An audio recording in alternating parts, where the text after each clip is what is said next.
Live all right. Hello बच्चों, कैसे हैं आप सब? आई होप आप लोग बिल्कुल बढ़िया होंगे, बिल्कुल मजे में होंगे। तो भाई लोग, स्वागत है आप सब लोगों का एक बार फिर से हमारे बैच प्रयास जेई हिंदी 2025 में, जहां हम लोग डिस्कस कर रहे हैं पीरियोडिक प्रॉपर्टीज का लेक्चर नंबर 5। यस, हाँ जी भाई लोग, क्या हाल चाल है भाई सबके? कैसे हैं सब लोग? आवाज आ रही है मेरी सही से? क्या मैं सही से सबको सुनाई दे रहा हूं, दिखाई दे रहा हूं? जल्दी बता दो प्लीज।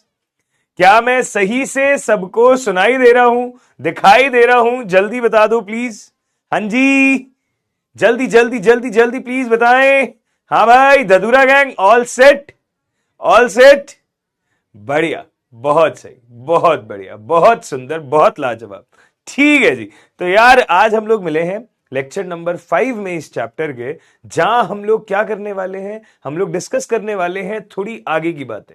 ठीक है, थोड़ी आगे की बातें। क्या आगे की बातें? हमने पिछली कक्षा में परमाणु त्रिज्या का क्रम बनाना सीखा था, हमने परमाणु त्रिज्या के बारे में सीखा था, हमने बातचीत करी थी कि सहसंयोजक त्रिज्या क्या होती है, हमने बातचीत करी थी धात्विक त्रिज्या क्या होती है, हमने बात करी थी वॉन्डरवॉल त्रिज्या क्या होती है। मैंने आपको यह सिखाया था कि किसी भी वर्ग में, ठीक है, किसी भी वर्ग में ऊपर से नीचे आने पर परमाणु त्रिज्या का जो मान है वो क्या होता है? बढ़ता है। किसी भी आवर्त में लेफ्ट से राइट जाने पर परमाणु त्रिज्या का मान जो है वो क्या होता है? घटता है। बढ़ने का रीजन मैंने आपको यह बताया था कि भाई जैसे जैसे वर्ग में नीचे आते हैं, एक एक संयोजी कोश बढ़ता जाता है, कोश की संख्या बढ़ती जाती है, नाभिक और संयोजी कोश के बीच की दूरी बढ़ती जाती है, यानी कि परमाणु त्रिज्या बढ़ती जाती है। अगर मैंने आवर्त की बात करी लेफ्ट से राइट को लेके, अगर मैंने आवर्त की बात करी लेफ्ट से राइट को लेके, तो आवर्त में हम क्या बोलेंगे? आवर्त में हम ये कहेंगे कि जैसे जैसे हम लेफ्ट से राइट जाते हैं, जैसे जैसे हम लेफ्ट से राइट जाते हैं, जेड इफेक्टिव प्रभावी नाभिकीय आवेश बढ़ता है। अगर प्रभावी नाभिकीय आवेश बढ़ता है तो आकार क्या होता है? घटता है। मैंने बोला था कि वर्ग में हमेशा प्रभावी नाभिकीय आवेश नियत रहता है, कांस्टेंट रहता है, पर आवर्त के अंदर लेफ्ट टू राइट जाने पे बढ़ता जाता है, परमाणु त्रिज्या घटती जाती है। ये सारी चीजें हमने डिस्कस करी थी। अगर ये सारी चीजें हमने डिस्कस करी थी तो इसके आधार पे हमने ऑर्डर भी बना के देखे थे, पर जाते जाते मैं एक ट्विस्ट वाला ऑर्डर आपको बता के गया था। कुछ बच्चे कह रहे हैं सर आप कल कहां थे, आप क्यों नहीं आए? अच्छा बेटा, यार सैटरडे को मम्मी की मेरी तबीयत थोड़ी सी खराब हो गई थी, तो उनको डॉक्टर के दिखाना पड़ गया था, इस वजह से थोड़ा हॉस्पिटलाइज वगैरह कराना पड़ा, एंड इस वजह से क्लास कैंसिल करनी पड़ गई। अब यार पेरेंट्स की तबीयत खराब हो जाए तो उससे बढ़ के तो फिर क्या हो सकता है, राइट? तो इस वजह से क्लास हमें कैंसिल करनी पड़ी, बट आप चिंता ना करें, उस क्लास को कॉम्पनसेट हम आने वाले दिनों में कर ही लेंगे फॉर श्योर। ठीक है, यहां तक बात समझ में आई क्या? अगर यहां तक की बात आप लोग को क्लियर है तो मैंने आप लोगों को यह बोला कि boron, aluminium, gallium, indium, thallium, अगर हम इसकी बात करें तो एल्यूमिनियम और गैलियम के आसपास, एल्यूमिनियम और गैलियम के आसपास क्या आता है? डी उपकोष के खराब परिरक्षण। ठीक है, डी उपकोष के खराब परिरक्षण का प्रभाव आता है। अगर डी उपकोष के खराब परिरक्षण का प्रभाव आता है तो हमें ऐसा लगा था, हमें ऐसा लगता है, ध्यान से सुनिएगा, हमें ऐसा लगता है कि आप, कि भैया बोरॉन से जाएंगे एल्यूमिनियम, एल्यूमिनियम से जाएंगे गैलियम, गैलियम से जाएंगे इंडियम, और इंडियम से जाएंगे थैलियम। हमें ऐसा लगता है कि भाई कोश में नीचे जाने पर परमाणु त्रिज्या बढ़नी ही चाहिए, पर यहां पे ऐसा नहीं होता, क्योंकि एल्यूमिनियम से गैलियम जाते हैं, है ना, एल्यूमिनियम से गैलियम जाते हैं तो गैलियम के अंदर डी उपकोष आता है विन्यास में। गैलियम के अंदर विन्यास जब लिखते हैं तो डी उपकोष आता है, और अगर आपके पास में डी उपकोष आता है तो डी का परिरक्षण प्रभाव होता है बहुत ही बेकार, डी का परिरक्षण प्रभाव होता है बहुत ही बेकार। और क्योंकि डी का परिरक्षण प्रभाव बहुत बेकार है तो हमने आपको बोला था कि खराब परिरक्षण से आकार घट जाता है। तो एल्यूमिनियम और गैलियम में एल्यूमिनियम का आकार ज्यादा आ जाता है गैलियम से। सही बात है, यह बात हमारी करी हुई है कि एल्यूमिनियम से गैलियम में एल्यूमिनियम का आकार ज्यादा आ जाता है गैलियम से। सही है, ठीक है। हाँ बेटा, मम्मी अभी एकदम बढ़िया है, रेस्ट कर रही है, तबीयत ठीक है। यहां तक समझ में आई क्या बात? क्लियर है ना? बहुत अच्छी बात है। अगर ये सारी बात हो गई तो आइए आज की सभा की बातचीत करें। मैंने आपको रिवीजन करवा दिया कि अभी तक मैंने क्या क्या पढ़ाया था। तो सबसे पहला काम हमने आज किया रिवीजन। दूसरी बात आज जो हम करने वाले हैं वो हम करने वाले हैं इंपॉर्टेंट क्रम। हम आज बात करने वाले हैं परमाणु त्रिज्या के इंपॉर्टेंट क्रम। तीसरी बात जो हम करने वाले हैं वो है आयनी त्रिज्या। आयनी त्रिज्या क्या होती है, और फिर हम करेंगे इनके क्वेश्चंस। ध्यान से सुनिएगा। परमाणु त्रिज्या हमने पढ़ लिया, परमाणु त्रिज्या के हमने रूल पढ़ लिए। जब रूल पढ़ लिए तो हमने ऑर्डर बनाना सीख लिया। आज हम कुछ स्पेशल इंपॉर्टेंट ऑर्डर पढ़ने वाले हैं। पहला इंपॉर्टेंट ऑर्डर जो थोड़ा हटके व्यवहार करता है वो बोरॉन परिवार का था, जो मैंने आपको पिछली क्लास में पढ़ाया। आज मैं और नए नए ऑर्डर पढ़ाता हूं, उसके बाद में हम आयनी त्रिज्या की बात करेंगे। सही है? यस, ये जो विनोद दास ने लिखा है इसके बारे में भी बात करने वाले हैं आज। चलिए आइए बेटा, अगर बोरॉन परिवार वाली बात आपको समझ में आई तो मैं चैट ऑफ कर रहा हूं। ध्यान से सुनिएगा। हम अब बातचीत करते हैं 3D श्रेणी में परमाणु त्रिज्या का क्रम। हम बातचीत करते हैं 3D श्रेणी में परमाणु त्रिज्या का क्रम।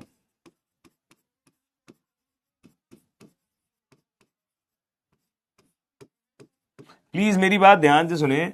3D श्रेणी में परमाणु त्रिज्या का क्रम क्या होगा, कैसे होगा, हमें इसके बारे में बात करनी है। ठीक है? 3D श्रेणी में परमाणु त्रिज्या का क्रम क्या होगा, कैसे होगा, इसके बारे में बातचीत करते हैं। कैसे बात करेंगे, क्या बात करेंगे, ध्यान से समझिएगा। अगर 3D श्रेणी में परमाणु त्रिज्या का क्रम देखना है तो 3D श्रेणी है मेरे पास ये scandium, titanium, vanadium, chromium, manganese, ferrous, cobalt, निकल, कॉपर, जिंक। ये मेरे पास में पूरी 3D श्रेणी है। ध्यान से देखिए।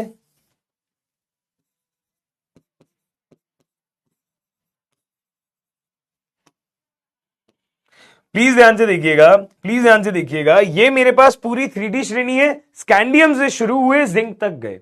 इसका परमाणु त्रिज्या का क्रम आना बहुत जरूरी है आपको।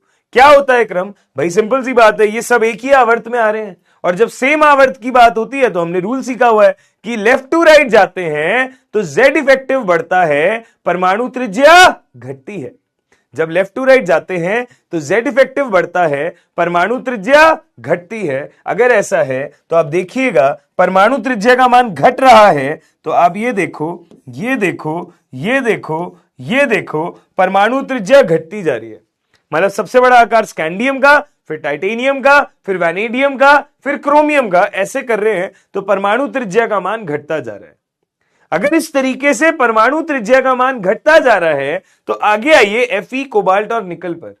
तो हम बोलेंगे अभी तक क्या रूल चल रहा था, यहां तक क्या रूल चल रहा था कि Z इफेक्टिव बढ़ता है, परमाणु त्रिज्या घटती है।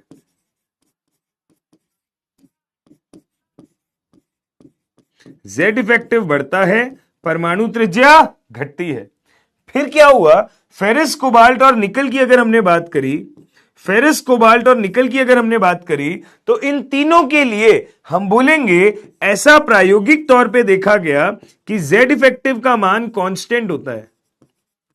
इन तीनों के लिए प्रायोगिक तौर पे ऐसा देखा गया कि Z इफेक्टिव का मान कांस्टेंट होता है। अगर Z इफेक्टिव कांस्टेंट है तो परमाणु त्रिज्या भी क्या होगी? सेम। अगर Z इफेक्टिव आपका कांस्टेंट है तो परमाणु त्रिज्या भी क्या होगी? सेम। प्लीज ध्यान से देखें, यहां पे Z इफेक्टिव बढ़ रहा है, परमाणु त्रिज्या घटेगी। यहां पे Z इफेक्टिव कांस्टेंट है तो परमाणु त्रिज्या भी सेम रहेगी। और इसके बाद में क्या होता है बेटा, जब आप निकल से जिंक तक जाते हो ना, तो हम बोलते हैं इलेक्ट्रॉन प्रतिकर्षण बढ़ जाता है। इलेक्ट्रॉन प्रतिकर्षण बढ़ जाता है क्योंकि जिंक के अंदर होता है 3D10 4s2, कॉपर होता है 3D10 4s1। तो डी में इतने इतने इलेक्ट्रॉन आने की वजह से इलेक्ट्रॉनों में आपस में ही बहुत ज्यादा प्रतिकर्षण हो जाता है। ठीक है, संयोजी कोश के इलेक्ट्रॉन नाभिक के पास वाले कोश के इलेक्ट्रॉन बहुत ज्यादा प्रतिकर्षण करते हैं और प्रतिकर्षण की वजह से जेड इफेक्टिव वाला पॉइंट ध्यान में ही नहीं आता। इसकी वजह से परमाणु त्रिज्या बढ़ती है। इसकी वजह से परमाणु त्रिज्या जो है वो क्या होती है, बढ़ती है। तो ध्यान से समझिएगा, आप जब स्कैंडियम से जिंक तक जाते हैं, आप जब स्कैंडियम से जिंक तक जाते हैं तो हम बोलते हैं शुरुआत में स्कैंडियम से मैंगनीज तक आने में परमाणु त्रिज्या का मान घटता है क्योंकि जेड इफेक्टिव का मान बढ़ता है। फिर Fe से निकल तक आते हैं तो जेड इफेक्टिव कांस्टेंट है तो परमाणु त्रिज्या भी सेम है, और निकल से जिंक तक जाते हैं तो इलेक्ट्रॉन इलेक्ट्रॉन प्रतिकर्षण बढ़ता है जिसकी वजह से परमाणु त्रिज्या का मान भी बढ़ता है। सही है, परमाणु त्रिज्या का मान भी बढ़ता है।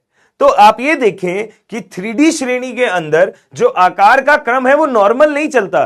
पहले शुरुआत में नॉर्मल चलता है, फिर बीच में सेम हो जाता है और एंड में बढ़ जाता है। तो ऑर्डर अलग अलग चलता है, आपको ध्यान से पूरी श्रेणी देखनी होगी। ठीक है, ऑर्डर अलग अलग चलता है, आपको ध्यान से पूरी श्रेणी देखनी होगी। क्लियर है क्या? मैंने लॉजिक दिया कि शुरुआत में तो जो सीखा था वही होगा कि जेड इफेक्टिव बढ़ रहा है, परमाणु त्रिज्या घट रही है। पर यहां पे फेकोनी में ऐसा देखा गया, लगभग लगभग कभी कभी कॉपर से भी देखा जाता है, इनमें जेड इफेक्टिव ना ऑलमोस्ट एक जैसा ही रहता है। तो अगर जेड इफेक्टिव कांस्टेंट है तो साइज भी ऑलमोस्ट सेम हो जाएगा, क्योंकि कोश भी नहीं बढ़ रहा, जेड इफेक्टिव भी नहीं बढ़ रहा, तो कोई रीजन ही नहीं बचा। और उसके बाद एंड वालों में क्योंकि डी उपकोश में बहुत बहुत इलेक्ट्रॉन है, इस वजह से इलेक्ट्रॉन इलेक्ट्रॉन में प्रतिकर्षण बढ़ता है। प्रतिकर्षण की वजह से वो दूर दूर जाते हैं और दूर दूर जाने की वजह से परमाणु त्रिज्या बढ़ जाती है। तो मेरे प्यारे भाइयों और बहनों, प्लीज प्लीज प्लीज मेरे प्यारे लाला लालियों, ध्यान से देखें और बताएं ये चीज समझ में आई क्या? ध्यान से देखें और बताएं ये क्रम समझ में आया क्या? कांस्टेंट कैसे हुआ बेटा? एक्सपेरिमेंटल डेटा है, इनके लिए जेड इफेक्टिव का मान लगभग 4.0 आता है। वो एक्सपेरिमेंटल कैलकुलेशन है, आपके काम की नहीं है, आपको तो रिजल्ट ध्यान रखना है। मैं रटवाना नहीं चाहता, इसलिए मैं जितना लॉजिक आपके लिए सही है उतना बता रहा हूं। तो ये 3D श्रेणी का क्रम भी हमको याद रखना पड़ेगा, सो दैट हमसे क्वेश्चन बनने लग जाए, और इस पे क्वेश्चन आता है, आपको मिलेगा सवाल। ठीक है, कोई दिक्कत यहां तक? कोई समस्या यहां तक? कोई दिक्कत यहां तक? कोई समस्या यहां तक? बढ़िया है। ठीक बेटा, ये तो मैंने डी ब्लॉक में आवर्त देखा, परंतु हम बोलेंगे अगर वर्ग की बात करें तो क्या होगा? देखना ध्यान से एक बारी, अगला केस क्या है? अगला केस सुनना ध्यान से। हमने बोला कि ये है 3D श्रेणी, उसके नीचे होती है 4D श्रेणी, उसके नीचे होती है 5D श्रेणी। ठीक है, तो मैं यहां पे तत्वों के नाम लिखता हूं, आप देखिएगा ध्यान से। स्कैंडियम के नीचे आता है इट्रियम के नीचे आता है लैंथेनम। ये बात मैंने आपको दिखाई हुई है, पीरियोडिक टेबल समझाई हुई है, आपको पता है। मैं अगला एलिमेंट लिखता हूं। स्कैंडियम का अगला होता है टाइटेनियम, इट्रियम का अगला होता है जिरकोनियम, और लैंथेनम के बाद में अगले होते हैं लैंथेनॉइड्स, जो वो नीचे आ जाते हैं। लैंथेनम है परमाणु क्रमांक 57, फिर 58 से लेके 71 तक होते हैं लैंथेनॉइड जो नीचे आते हैं। उसके बाद वाला यहां आता है हैफनियम, तो कोई इस गलतफहमी में ना रहे कि हां जी स्कैंडियम का अगला टाइटेनियम है, परमाणु क्रमांक 21, परमाणु क्रमांक 22। यट्रियम का अगला जिरकोनियम है, यह भी ठीक है, पर लैंथेनम का अगला हैफनियम नहीं है। लैंथेनम के पीछे पूरे लैंथेनॉइड्स हैं जो नीचे हमने रखे हुए हैं। उसके बाद में इसके ल्यूटेशियम के बाद में, सीरियम से ल्यूटेशियम लैंथेनॉइड है, ल्यूटेशियम का अगला हैफनियम है। ये बात आप समझते हैं ना?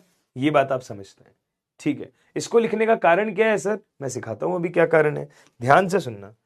3D से 4D आए, 4D से 5D आए, आप खुद देख रहे हो कि आपके पास कोश की संख्या बढ़ रही है,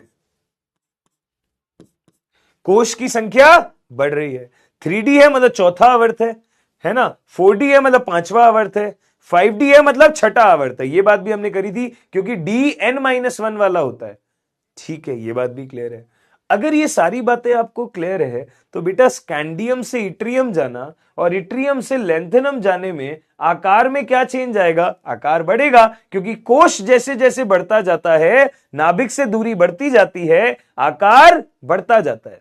तो अगर कोई आपसे बोले स्कैंडियम से इट्रियम आए, परमाणु त्रिज्या का क्रम बताओ, इट्रियम से लेंथेनम आए, परमाणु त्रिज्या का क्रम बताओ, तो आपको यह ऑर्डर दिख रहा होगा कि सबसे बड़ा लेंथेनम है, फिर आपका इट्रियम है, सबसे छोटा स्कैंडियम है। हां जी, सबसे बड़ा लेंथेनम है, फिर आपका इट्रियम है, सबसे छोटा स्कैंडियम है। यह बात समझ में आ रही है क्या? यह बात क्लियर है क्या?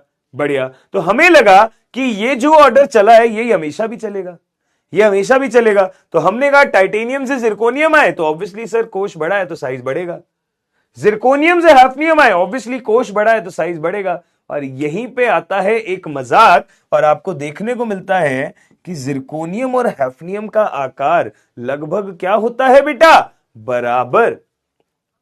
सर ये कैसी अजीब सी बात है? और बेटा ये चीज यहां तो नहीं दी, हां जी नहीं दी, पर जिरकोनियम हैफनियम में बराबर है। और ये चीज सिर्फ जिरकोनियम हैफनियम में नहीं, पूरी आवर्त सारणी में अगर आप देखेंगे तो स्कैंडियम से इट्रियम आओगे आकार बढ़ेगा, इट्रियम से लेंथेनम आओगे आकार बढ़ेगा, टाइटेनियम से जिरकोनियम आओगे आकार बढ़ेगा। यहां हर जगह आकार बढ़ रहा है, यहां हर जगह आकार बढ़ रहा है।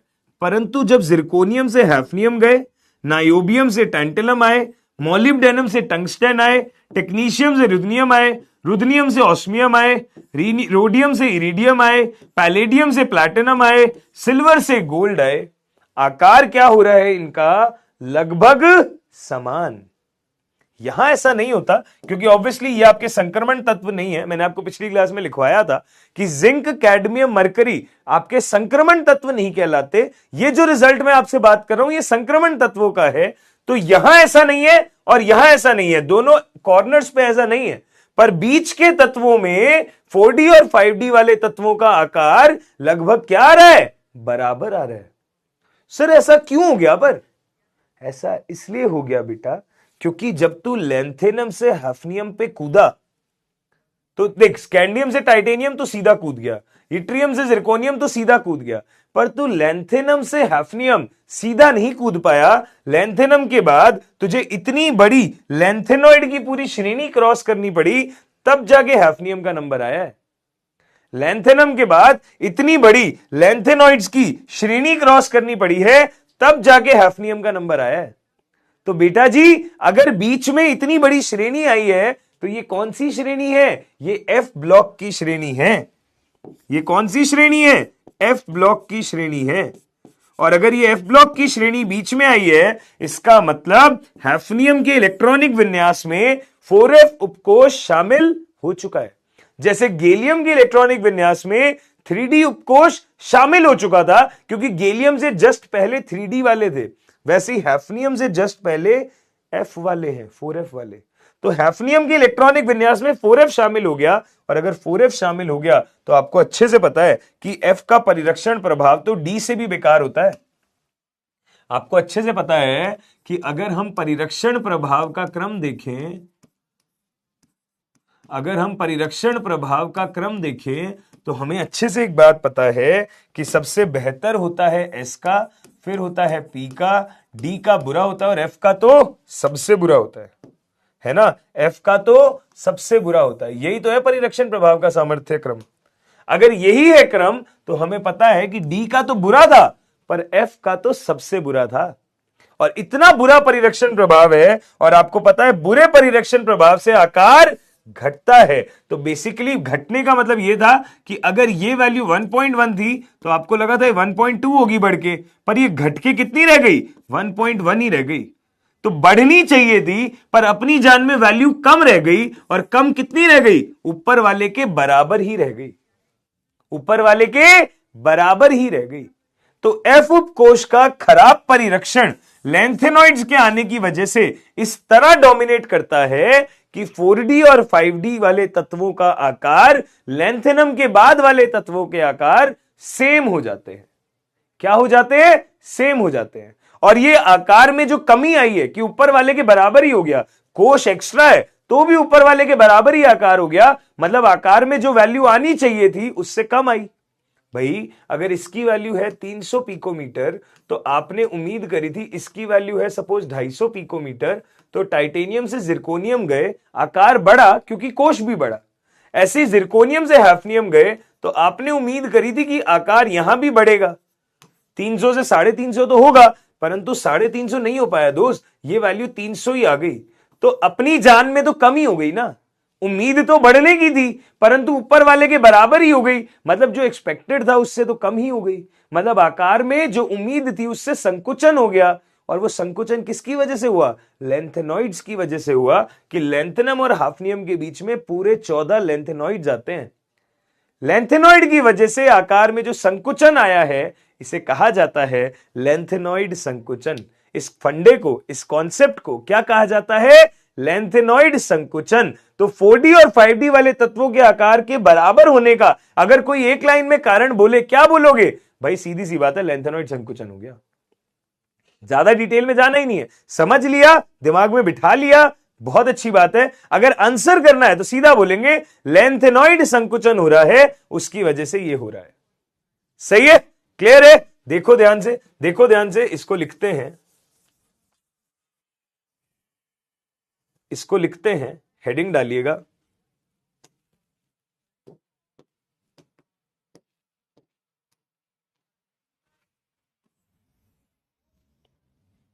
हेडिंग डालिएगा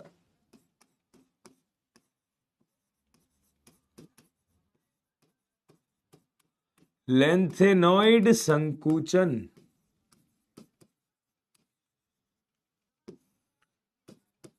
क्या कह रहा है लेंथेनॉइड संकुचन? प्लीज बड़े आराम से देखें, ये फंडा ये कह रहा है कि आवर्त सारणी में, आवर्त सारणी में चौथे वर्ग से 11वें वर्ग तक वाले तत्वों में 11th वर्ग वाले डी ब्लॉक तत्वों में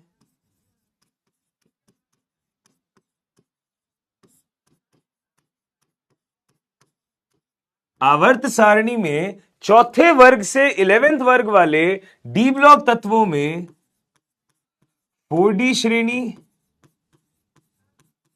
एवं 5D श्रेणी वाले तत्वों का आकार, 4D श्रेणी एवं 5D श्रेणी वाले तत्वों का आकार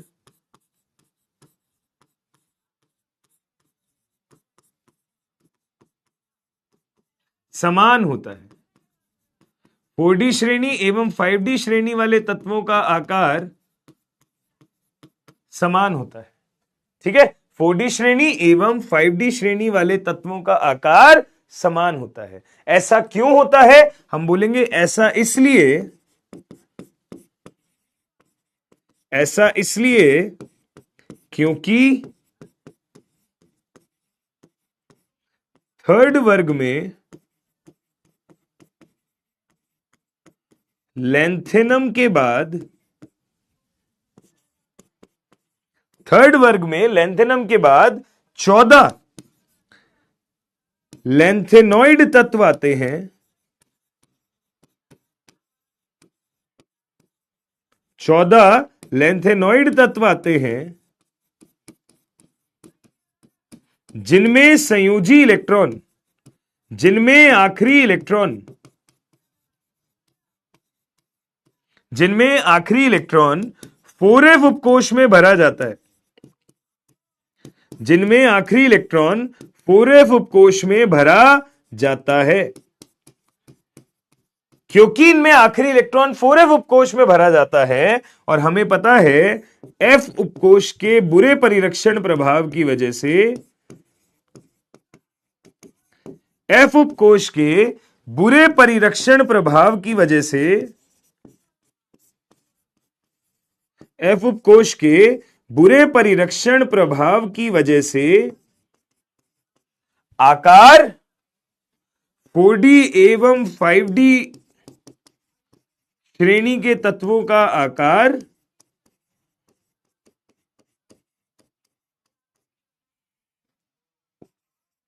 या ऐसे मत लिखो, ऐसे लिखो, बुरे परिरक्षण प्रभाव की वजह से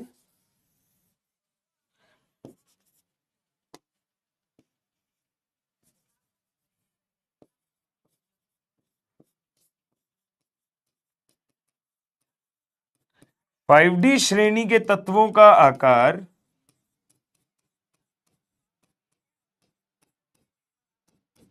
5D श्रेणी के तत्वों का आकार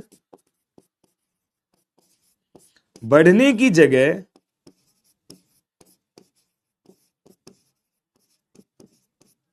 घटकर 4D श्रेणी के तत्वों के बराबर हो जाता है।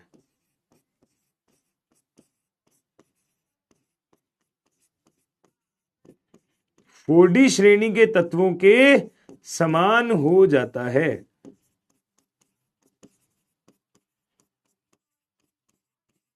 आकार जो है वो 4D श्रेणी के तत्वों के समान हो जाता है। ठीक है, इस प्रभाव को लेंथेनॉइड संकुचन कहते हैं।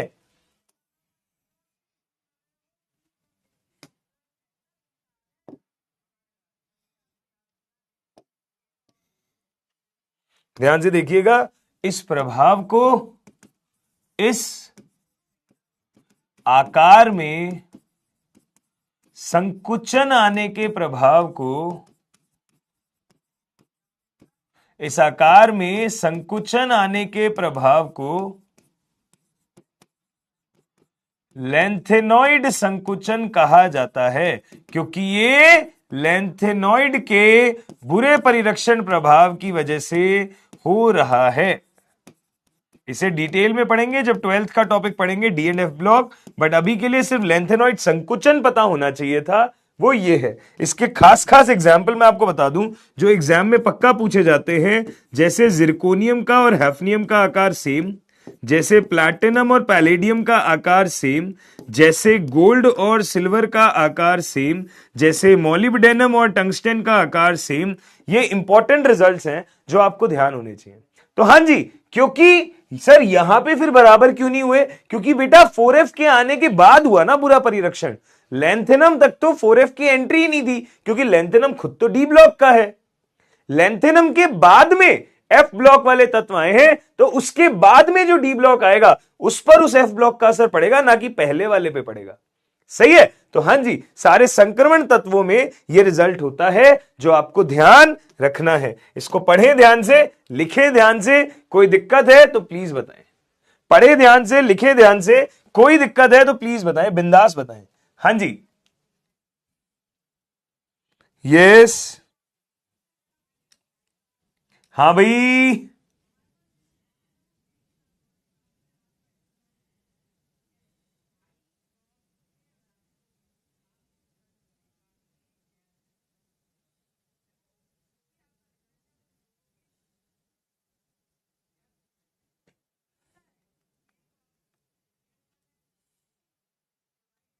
हाँ भाई,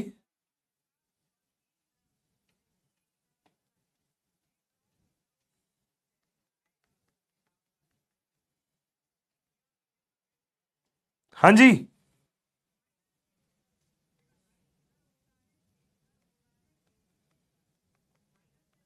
यस यस यस यस, होता एफ ब्लॉक का है, लगता डी ब्लॉक पे है।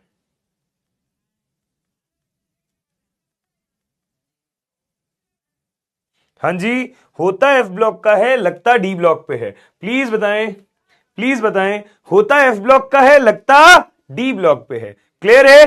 12वें वर्ग में इसलिए नहीं लगता क्योंकि बेटा वहां डी ब्लॉक पूरा भरा हुआ है और वो संक्रमण तत्वों में नहीं आते, तो वो सिंपल है। ठीक है, वो सिंपल है। अगर आप इसका ग्राफ देखेंगे ना, अगर आप इसका ग्राफ देखेंगे ना, तो मैं आपको ग्राफ दिखाऊं जो आपकी एनसीईआरटी में भी बना हुआ होगा, तो देखना ध्यान से। हम बोलेंगे कि सबसे छोटा आकार अगर 3D के तत्वों का है, ठीक है, फिर उससे ज्यादा होगा 4D वाले तत्वों का, और 5D वालों का बिल्कुल ही इसके बराबर होगा। इस तरीके से, या हम ये बोलेंगे ऐसा, ये ग्रीन वाला हो गया 5D, ये व्हाइट वाला हो गया 4D, और ये हो गया 3D।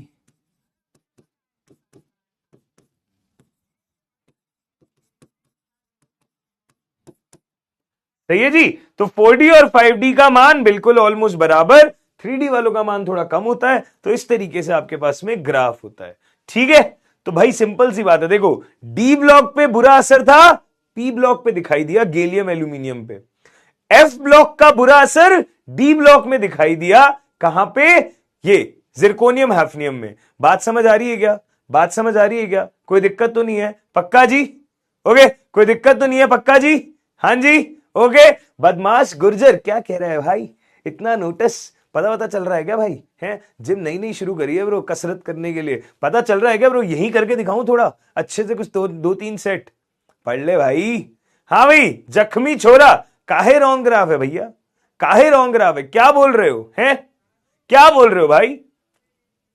शर्म नहीं आती? यस, चलो 5D 6D तक हम नहीं जा रहे, हम 4D 5D तक ही रहते हैं, हमारा काम बन जाता है। ओके, चलिए आगे बढ़ेंगे क्या?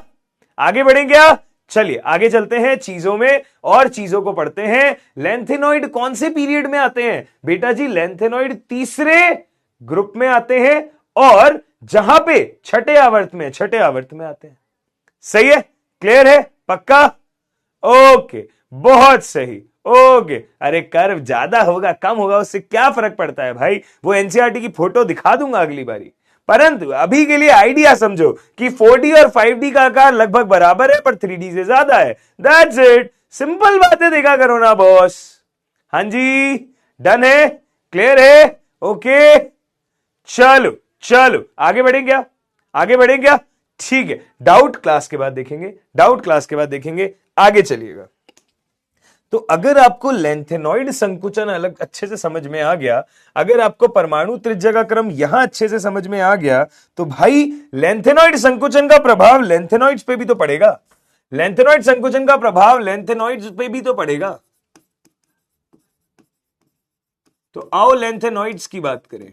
अगर हम लेंथेनॉइड्स की बात करते हैं तो हम बोलेंगे सीरियम से लेके आप ल्यूटेशियम तक जाएंगे, है ना? सीरियम से लेके आप ल्यूटेशियम तक जाएंगे तो हम बोलेंगे क्योंकि इन सभी में एफ उपकोष है, इन सभी में एफ उपकोष है, तो एफ उपकोष की वजह से, प्लीज ध्यान से देखो दोस्त, एफ उपकोष के खराब परिरक्षण की वजह से लेफ्ट टू राइट जाने पे जेड इफेक्टिव बढ़ेगा, परमाणु त्रिज्या घटेगी। ठीक है, लेफ्ट टू राइट जाने पे जेड इफेक्टिव बढ़ेगा, परमाणु त्रिज्या घटेगी।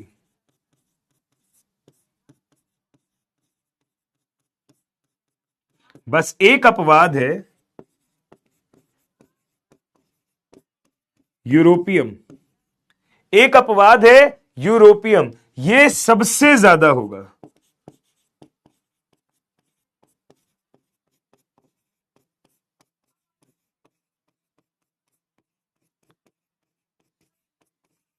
एक अपवाद है यूरोपियम, सबसे ज्यादा त्रिज्या, बाकी सब नॉर्मल। एक अपवाद है हमारे पास केवल, यूरोपियम सबसे ज्यादा त्रिज्या, बाकी सब नॉर्मल, बाकी सब नॉर्मल। ठीक है, तो अगर मैंने आपसे बोला कि भाई मुझे लेंथेनॉइड में क्रम बताओ, तो हम लेंथेनॉइड में परमाणु त्रिज्या का क्रम क्या बोलेंगे?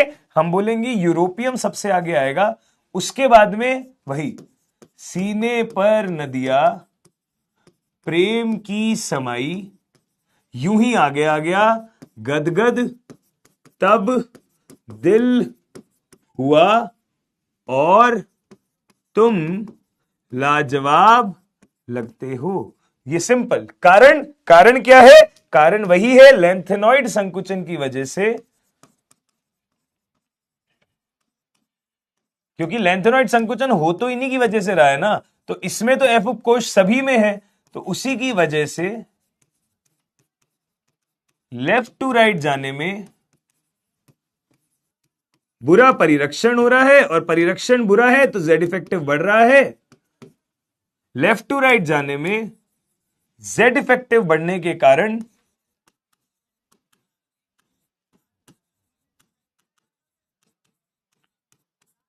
परमाणु त्रिज्या घटती है।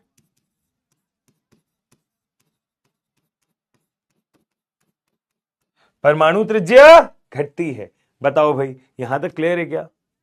यहां तक क्लियर है क्या? पक्का जी, ये चीज है, देखो ध्यान से, समझ आती है क्या? ये चीज है, समझ आती है क्या? देखो ध्यान से। यस, हाँ जी, क्लियर है भाई। लेंथेनॉइड्स, तो लेंथेनॉइड संकुचन मैंने आपको समझाया, और लेंथेनॉइड की वजह से जो डी ब्लॉक पे असर पड़ता है वो भी मैंने आपको समझाया। यहां तक कोई डाउट, कोई प्रॉब्लम, कोई समस्या है तो बता दो, फिर हम चलते हैं अगले टॉपिक आयनिक त्रिज्या की तरफ। यहां तक कोई दिक्कत है तो बता दो, फिर हम चलते हैं अगले टॉपिक आयनिक त्रिज्या की तरफ। हां जी, हम चलते हैं अगले टॉपिक आयनिक त्रिज्या की तरफ। Yes yes yes yes yes yes yes yes. Abhay Kumar Singh, क्या मिक्स हो रहा है लाला? क्या मिक्स हो रहा है लाला? ऐसे क्यों बोल रहा है ब्रो? सब सही है जी? ठीक है, तो आपको स्पेशल ऑर्डर्स में क्या क्या याद रखना है? आपको स्पेशल ऑर्डर्स में याद रखना है बोरॉन परिवार, आपको स्पेशल ऑर्डर्स में याद रखना है zirconium hafnium, platinum palladium, silver gold, molybdenum tungsten. बस, बाकी यहां सब कुछ नॉर्मल है। यूरोपियम अपवाद था, इतना सा ध्यान रख लेना। एक्टिनॉइड अभी बात नहीं करेंगे, ठीक है। और बाकी सब जगह तो वर्ग में ऊपर से नीचे जाने पे आकार बढ़ता है, लेफ्ट टू राइट जाने पे आकार घटता है। शादी हमारी अभी हुई नहीं है, अभी हमको करनी नहीं है, हम अपने जीवन में बहुत खुश हैं। कृपया इनऑर्गेनिक पढ़े, टॉपिक पे ध्यान दे, टॉपिक के डाउट पूछे। ओके, यहां तक सब सही, सब बढ़िया, बहुत बढ़िया। अगर यहां तक की चीजें ठीक है, लेंथेनॉइड संकुचन क्या होता है? सुशील बेटा सारी कहानी पढ़ ली, अब कह रहा है क्या होता है? ऐसे थोड़ी होता है ब्रो, ऐसे थोड़ी करेगा भाई, है? चलो देखो यहां तक कोई डाउट है क्या? देखो यहां तक कोई डाउट है क्या? फिर सवाल करते हैं दो तीन। यहां तक देखो कोई डाउट है क्या? फिर सवाल करते हैं। यस,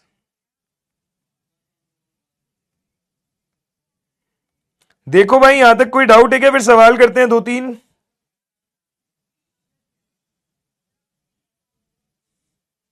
हाँ जी, यहां तक सब कुछ ठीक?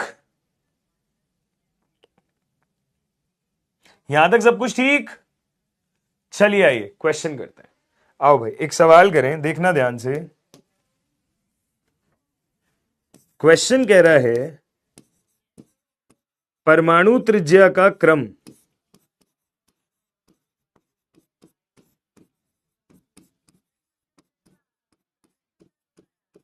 परमाणु त्रिज्या का क्रम कार्बन, नाइट्रोजन, फास्फोरस, सल्फर, इनमें परमाणु त्रिज्या का क्या क्रम होता है बताइए? परमाणु त्रिज्या का क्या क्रम होता है बताइए?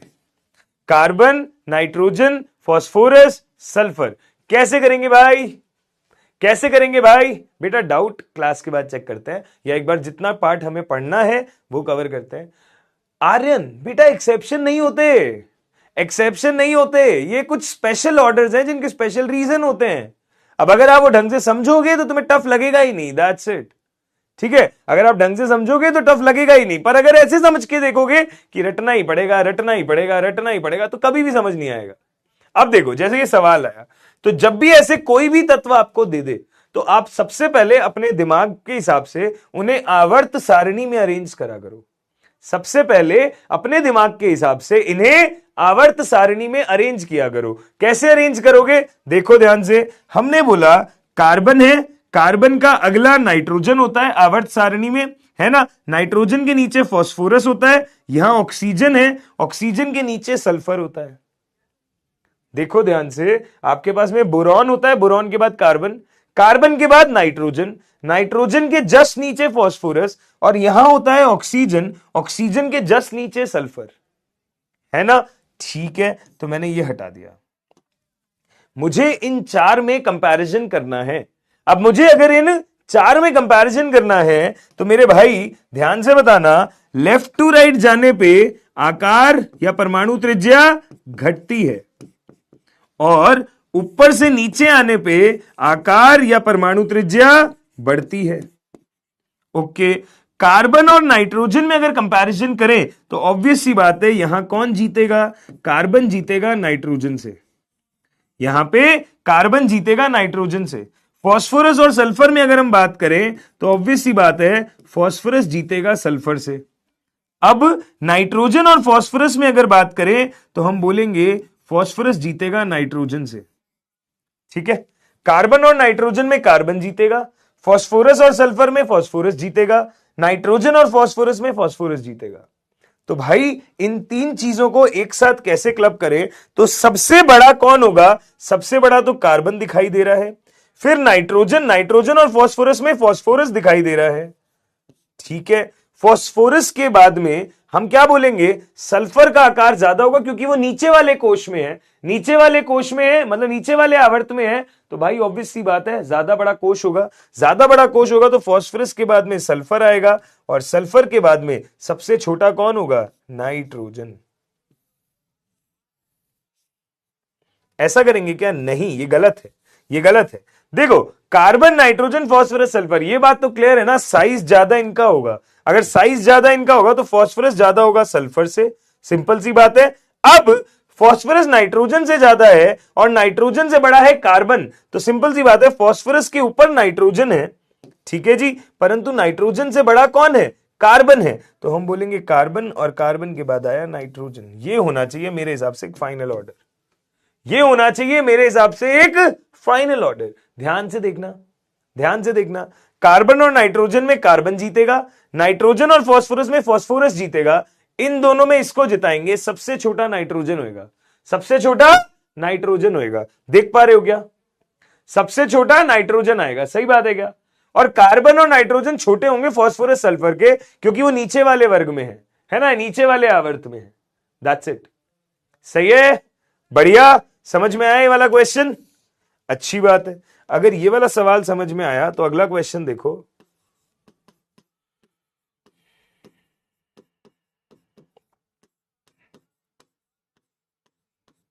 परमाणु त्रिज्या का क्रम क्या होगा? परमाणु त्रिज्या का क्रम ध्यान से देखिए, ऑक्सीजन, फ्लोरीन, ब्रोमीन और सल्फर, इन चार में परमाणु त्रिज्या का क्रम लगाना है। कैसे लगाओगे? देखो, जिनको ये नहीं समझ में आया, बेटा जी आप आवर्त सारणी में लगाया, अब आपको पता है इनका आकार इनसे तो ज्यादा ही होगा क्योंकि वर्ग में नीचे जाने पे आकार बढ़ता है, तो इनका आकार ज्यादा, इनका आकार कम। अब इन दोनों में कौन ज्यादा? फास्फोरस, तो पी और एस। फिर इन दोनों में फास्फोरस नाइट्रोजन में फास्फोरस ज्यादा, बट नाइट्रोजन कार्बन में कार्बन ज्यादा, तो कार्बन जीता नाइट्रोजन से, फास्फोरस उसके पीछे ही है, सबसे आगे है ही, और सल्फर है ही। वो वाला देखो एक बार ध्यान से, वो वाला देखो एक बार ध्यान से, कैसे करोगे? यस, सोचना कैसे करोगे भाई, ध्यान से देखो क्वेश्चन कैसे करोगे।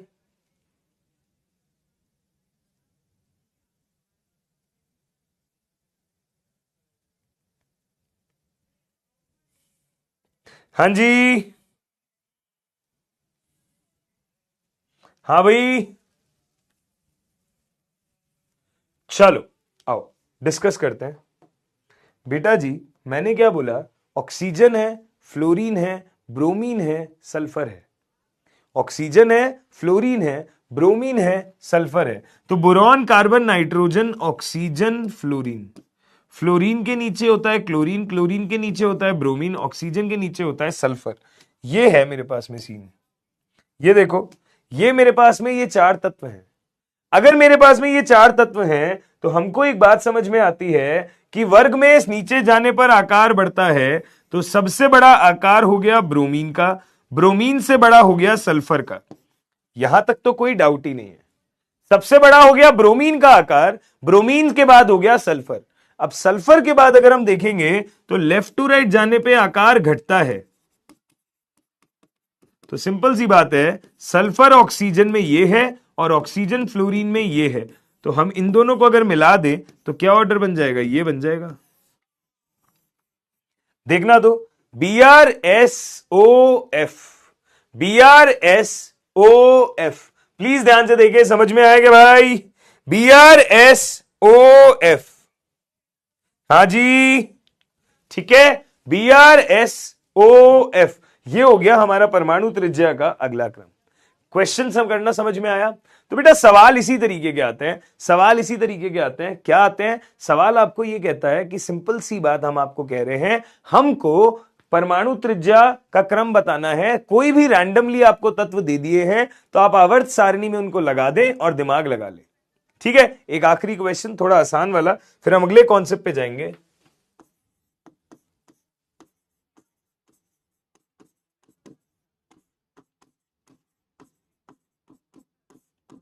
हम अगले कॉन्सेप्ट पे जाएंगे।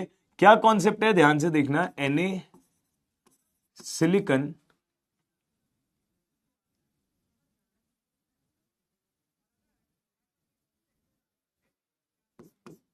आर्गन, एक फॉस्फोरस भी लगा लो बीच में, और फिर आर्गन। हाँ जी, कैसे करोगे?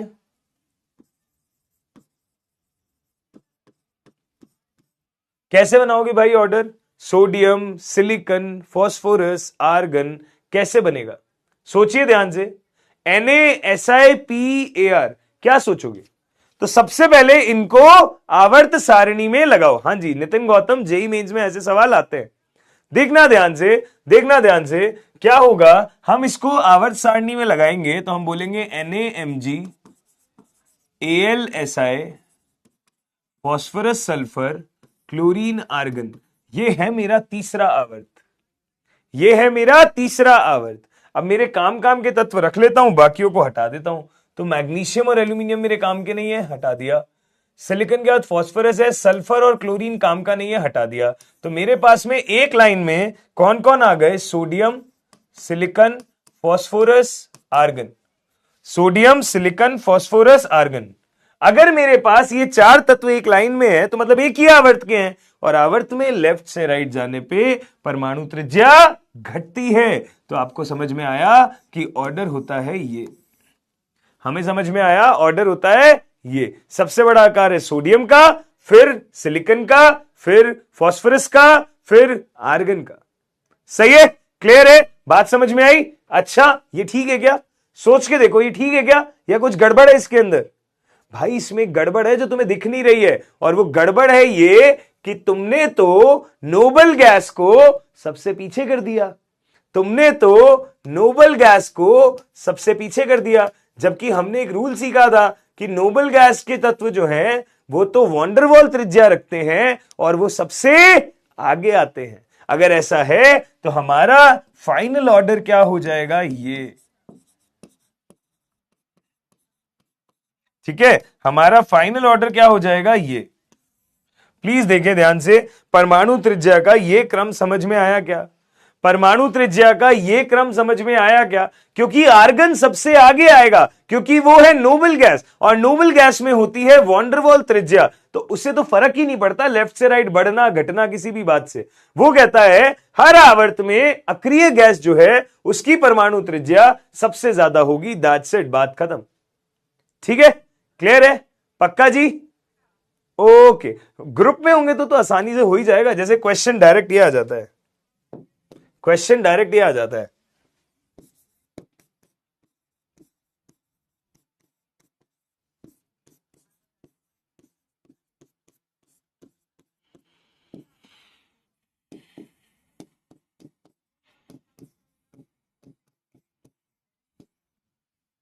ठीक है, ये आ गया। कैसे करोगे? एक क्वेश्चन तो ये है और एक क्वेश्चन और।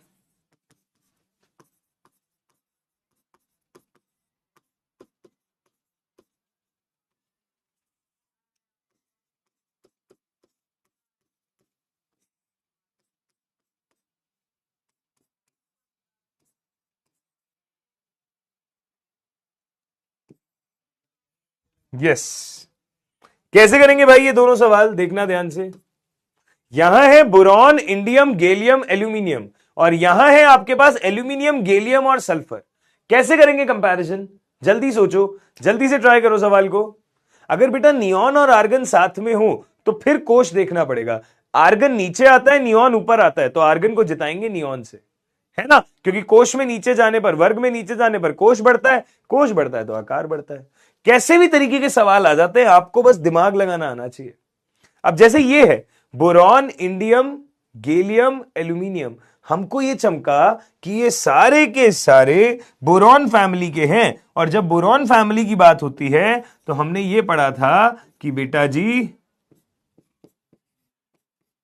जब बोरॉन फैमिली की बात होती है तो हमने ये पढ़ा था कि बोरॉन से एल्यूमिनियम जाते हैं आकार बढ़ता है, एल्यूमिनियम से गैलियम जाते हैं आकार घटता है, फिर इंडियम थैलियम जाओगे आकार बढ़ेगा बढ़ेगा बढ़ेगा। तो वही चीज यहां लगानी है। तो सबसे बड़ा आकार तो इंडियम का हो जाएगा, सबसे बड़ा आकार इंडियम का हो जाएगा, ये बात तय है। बोरॉन होगा सबसे पीछे। अब गैलियम से इंडियम आए तो इंडियम बड़ा, पर गैलियम एल्यूमिनियम में एल्यूमिनियम ज्यादा है, तो बेसिकली यहां पे ऑर्डर ये होना चाहिए था ना,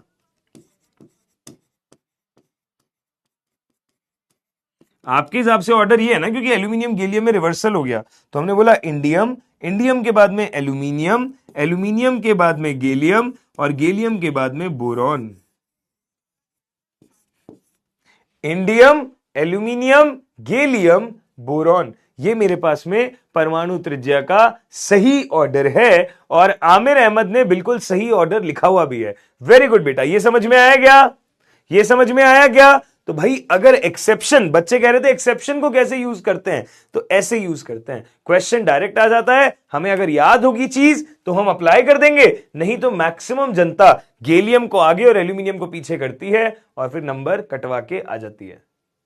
वही चीज हमें यहां भी अप्लाई करनी है। तो आपको पता है एल्यूमिनियम है, एल्यूमिनियम के नीचे गैलियम है, यहां पे सल्फर है, ठीक है। तो हमें यह लगता था कि कोष ज्यादा तो आकार ज्यादा, परंतु इन दोनों में कौन जीतेगा? तो तुम्हें पता है, देखो इन दोनों में कौन जीतेगा? ये जीतेगा, एल्यूमिनियम ज्यादा सल्फर से, क्योंकि लेफ्ट से राइट जाने पे आकार घटता है। गैलियम एल्यूमिनियम में भी कौन जीतेगा? एल्यूमिनियम ज्यादा गैलियम से, एल्यूमिनियम ज्यादा गैलियम से। तो एल्यूमिनियम सल्फर से भी ज्यादा, एल्यूमिनियम गैलियम से भी ज्यादा, तो सबसे आगे तो एल्यूमिनियम ही आ जाएगा।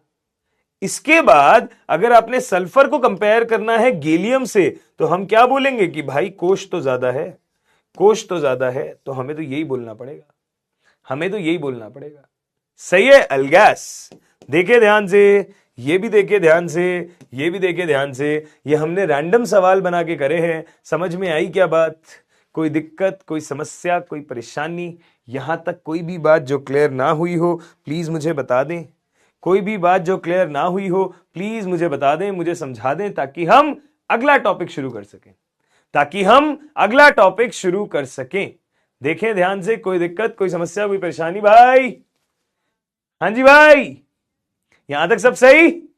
चलो आओ, अगर यहां तक सब सही है तो बेटा जी परमाणु त्रिज्या के साथ हमने बहुत बातें कर ली, अब समय आया है आयनिक त्रिज्या पर जाने का।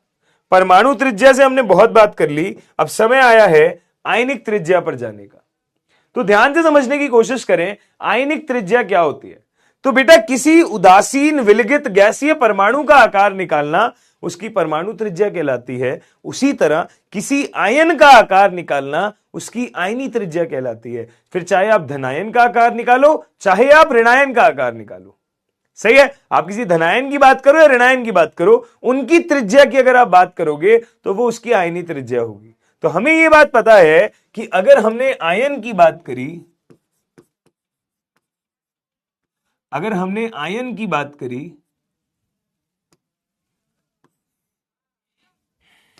तो आयन हमारे पास दो तरीके के हैं, एक है धनायन, एक है ऋणायन। धनायन का मतलब है दोस्त कैटायन, और ऋणायन का मतलब है दोस्त एनायन, ठीक है। कैटायन का मतलब होता है कि अगर आपके पास में कोई तत्व है M, तो उस पे है धनात्मक आवेश, और ऋणायन का मतलब होता है उस पे है कुछ ऋणात्मक आवेश। धनायन ऋणायन का मतलब समझ में आया? पक्का जी? ओके।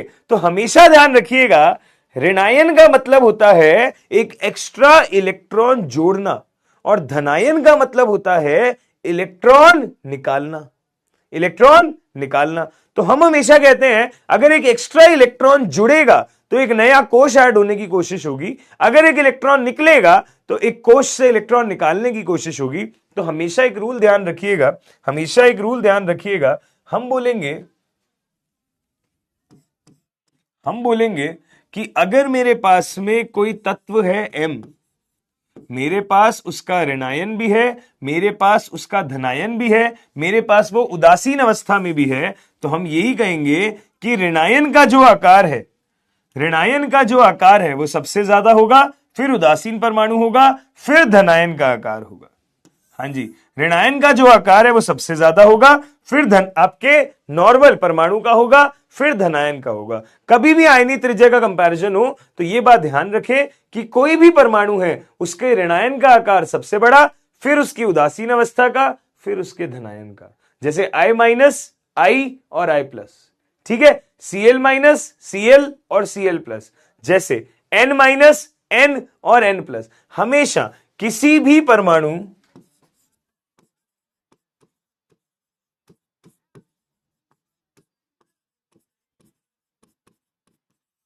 मेरे पास कोई भी परमाणु M है तो उसके ऋणायन का आकार सबसे बड़ा, फिर उसके उदासीन परमाणु का, फिर उसके धनायन का। यह ऑर्डर हमें फॉलो करना होता है, हमेशा ध्यान रखिएगा, ठीक है। एक तो ये जनरल बात हो गई। दूसरी बात, आयनीय त्रिज्या में हम करेंगे क्या? अगर सारे धनायन और सारे ऋणायन को कंपेयर ही करना है तो हम बोलेंगे यदि सारे धनायन हैं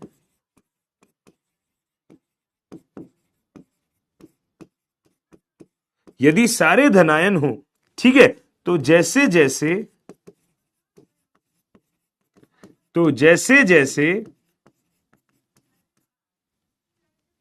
ऐसे लिखते हैं, लिखने लैंग्वेज से इजीली ये समझ में आएगा। सपोज करो m प्लस 3 है, सपोज करो m प्लस 2 है, सपोज करो m प्लस है। इसी तरह मैंने बोला सपोज करो m माइनस 3 है, सपोज करो m माइनस 2 है, सपोज करो m माइनस है। तो हम इनमें परमाणु त्रिज्या की जगह आयनीय त्रिज्या का क्रम कैसे लगाएंगे?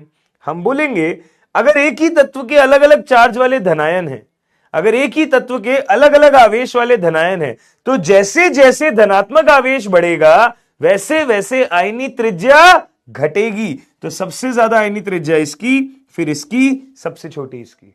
जबकि अगर नेगेटिव चार्ज की बात हो तो उल्टा है, जैसे जैसे नेगेटिव चार्ज बढ़ेगा वैसे वैसे आयनीय त्रिज्या बढ़ेगी, ठीक है। अगर धनात्मक आवेश की बात हुई तो हम बोलेंगे जैसे जैसे पॉजिटिव चार्ज बढ़ता जाता है वैसे वैसे आपकी आयनीय त्रिज्या घटती जाती है, पर जैसे जैसे नेगेटिव चार्ज बढ़ता जाता है वैसे वैसे आपकी आयनीय त्रिज्या बढ़ती जाती है। यह बात समझ में आई क्या? ये बात समझ में आई क्या? ये छोटे छोटे से रूल्स हैं जो हमको आने चाहिए। जैसे क्वेश्चन पता है क्या आता है? क्वेश्चन आता ही है, देखना मैं आपको एक क्वेश्चन बताता हूं जो पेपर में आया था, एक बार जेईई एडवांस के पेपर में आया था, ठीक है। 4 ऑप्शन थे, मोर देन 1 करेक्ट वाला सवाल था। उसमें से एक ऑप्शन ये था कि सिलिकॉन +4 और सिलिकॉन +2 धनायन का आकार किसका ज्यादा किसका कम।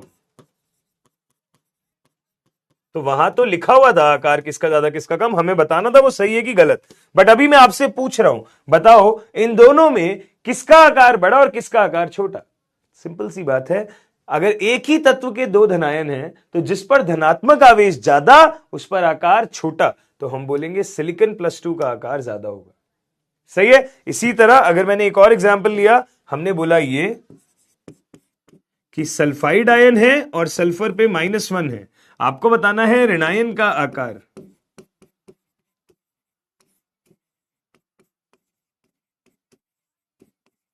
आपको बताना है ऋणायन का आकार, तो हम क्या बोलेंगे? सल्फर पे -2 है और सल्फर पे +-1 है, तो -2 और -1, जिस ऋणायन पे आकार ज्यादा उसकी त्रिज्या भी ज्यादा, जिस ऋणायन पे आवेश ज्यादा उसकी त्रिज्या भी ज्यादा, आकार नहीं आवेश ज्यादा उसका आकार भी ज्यादा, ये वाली बात है, सही है, क्लियर है? यहां तक बातें ठीक है, बहुत अच्छी बात है, ये तो ठीक है। अगला एग्जाम्पल देखो, मतलब इसमें कुछ थ्योरी नहीं है, आपको खुद ही समझ में आएगा। अगर मैंने बोला Li+ Na+, K+, Rb+, caesium+, आयनिक त्रिज्या का क्रम बताओ।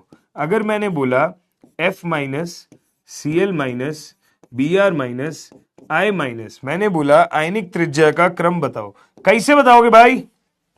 तो हम बोलेंगे ये सभी के सभी एक ही वर्ग के तत्व हैं, वर्ग नंबर 1।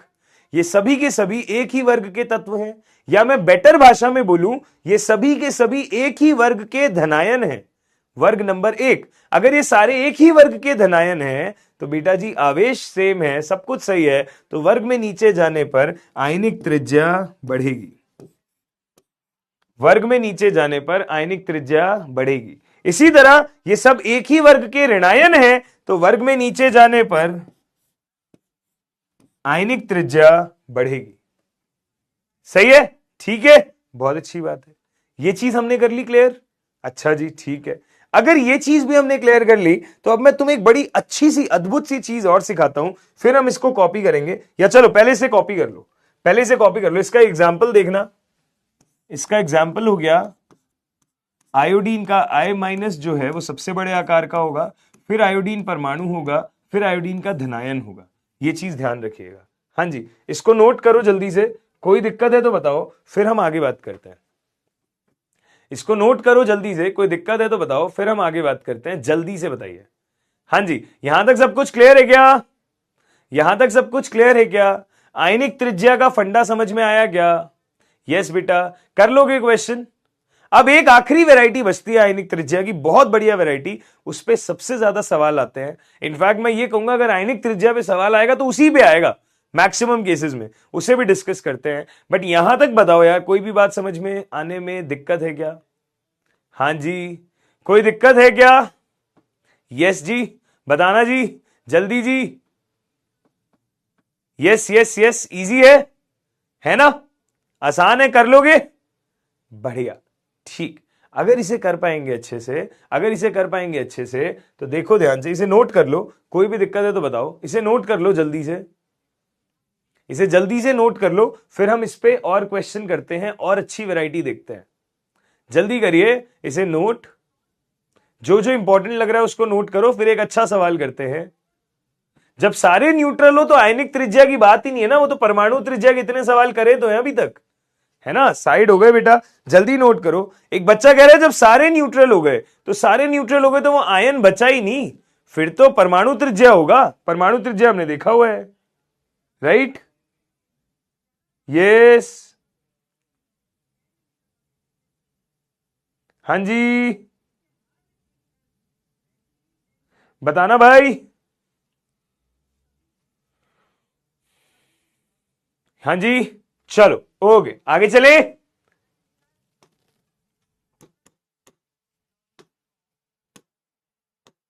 सुनना ध्यान से, अगला सवाल बड़ा अच्छा सवाल।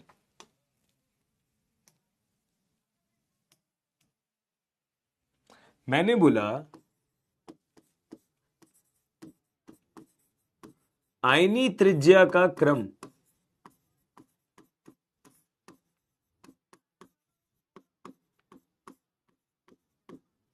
आयनी त्रिज्या का क्रम कहां बताना है? आयनी त्रिज्या का क्रम ध्यान से समझिए। नाइट्रोजन पे 3 माइनस, ऑक्सीजन पे 2 माइनस और F माइनस। अगर ये सवाल है तो क्या करें? अगर ये सवाल है तो क्या करें? आयंस हैं तीनों, ठीक है, तीनों आयंस हैं, आयनिक त्रिज्या पूछी है, क्या करें? नाइट्रोजन पे 3 माइनस, O पे 2 माइनस, F पे माइनस। तो बच्चे ऐसे सवाल करने के लिए ना आपको इनमें इलेक्ट्रॉन की संख्या निकाल ली चाहिए। मैं ट्रिक बता रहा हूं, तरीका बता रहा हूं, सुनना।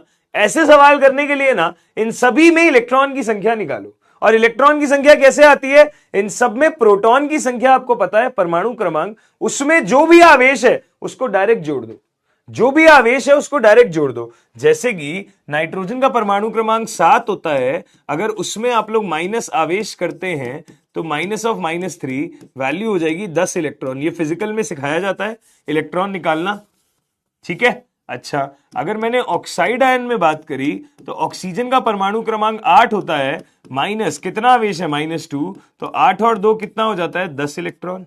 इसी तरह अगर हमने फ्लोराइड आयन की बात करी तो फ्लोरीन का परमाणु क्रमांक है 9, उस पे माइनस ऑफ -1 अगर हम करवाते हैं तो कितने इलेक्ट्रॉन आते हैं? यहां पे 10। तो इधर भी 10 इलेक्ट्रॉन, इधर भी 10 इलेक्ट्रॉन, इधर भी 10 इलेक्ट्रॉन, तीनों में कितने आ गए? 10 इलेक्ट्रॉन आ गए।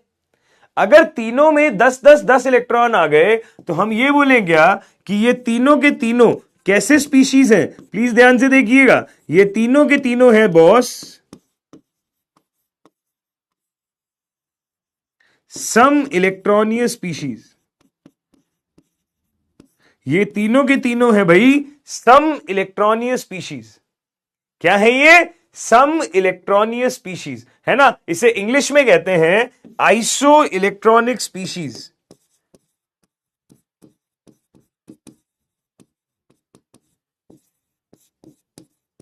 तो ये ऐसे आयन हैं जिनमें सभी में क्या है, इलेक्ट्रॉन की संख्या सेम। तो एक छोटी सी ट्रिक सुनना, एक छोटी सी ट्रिक सुनना, सम इलेक्ट्रॉनीय स्पीशीज में आकार कैसे निकालते हैं। तो हम बोलेंगे नोट पॉइंट डाल के, हम बोलेंगे नोट पॉइंट डाल के, क्या बोलेंगे सुनिए ध्यान से। हम बोलते हैं सम इलेक्ट्रॉनीय स्पीशीज में,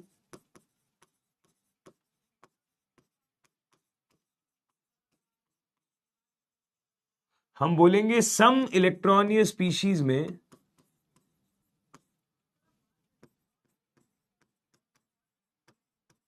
सम इलेक्ट्रॉनीय स्पीशीज में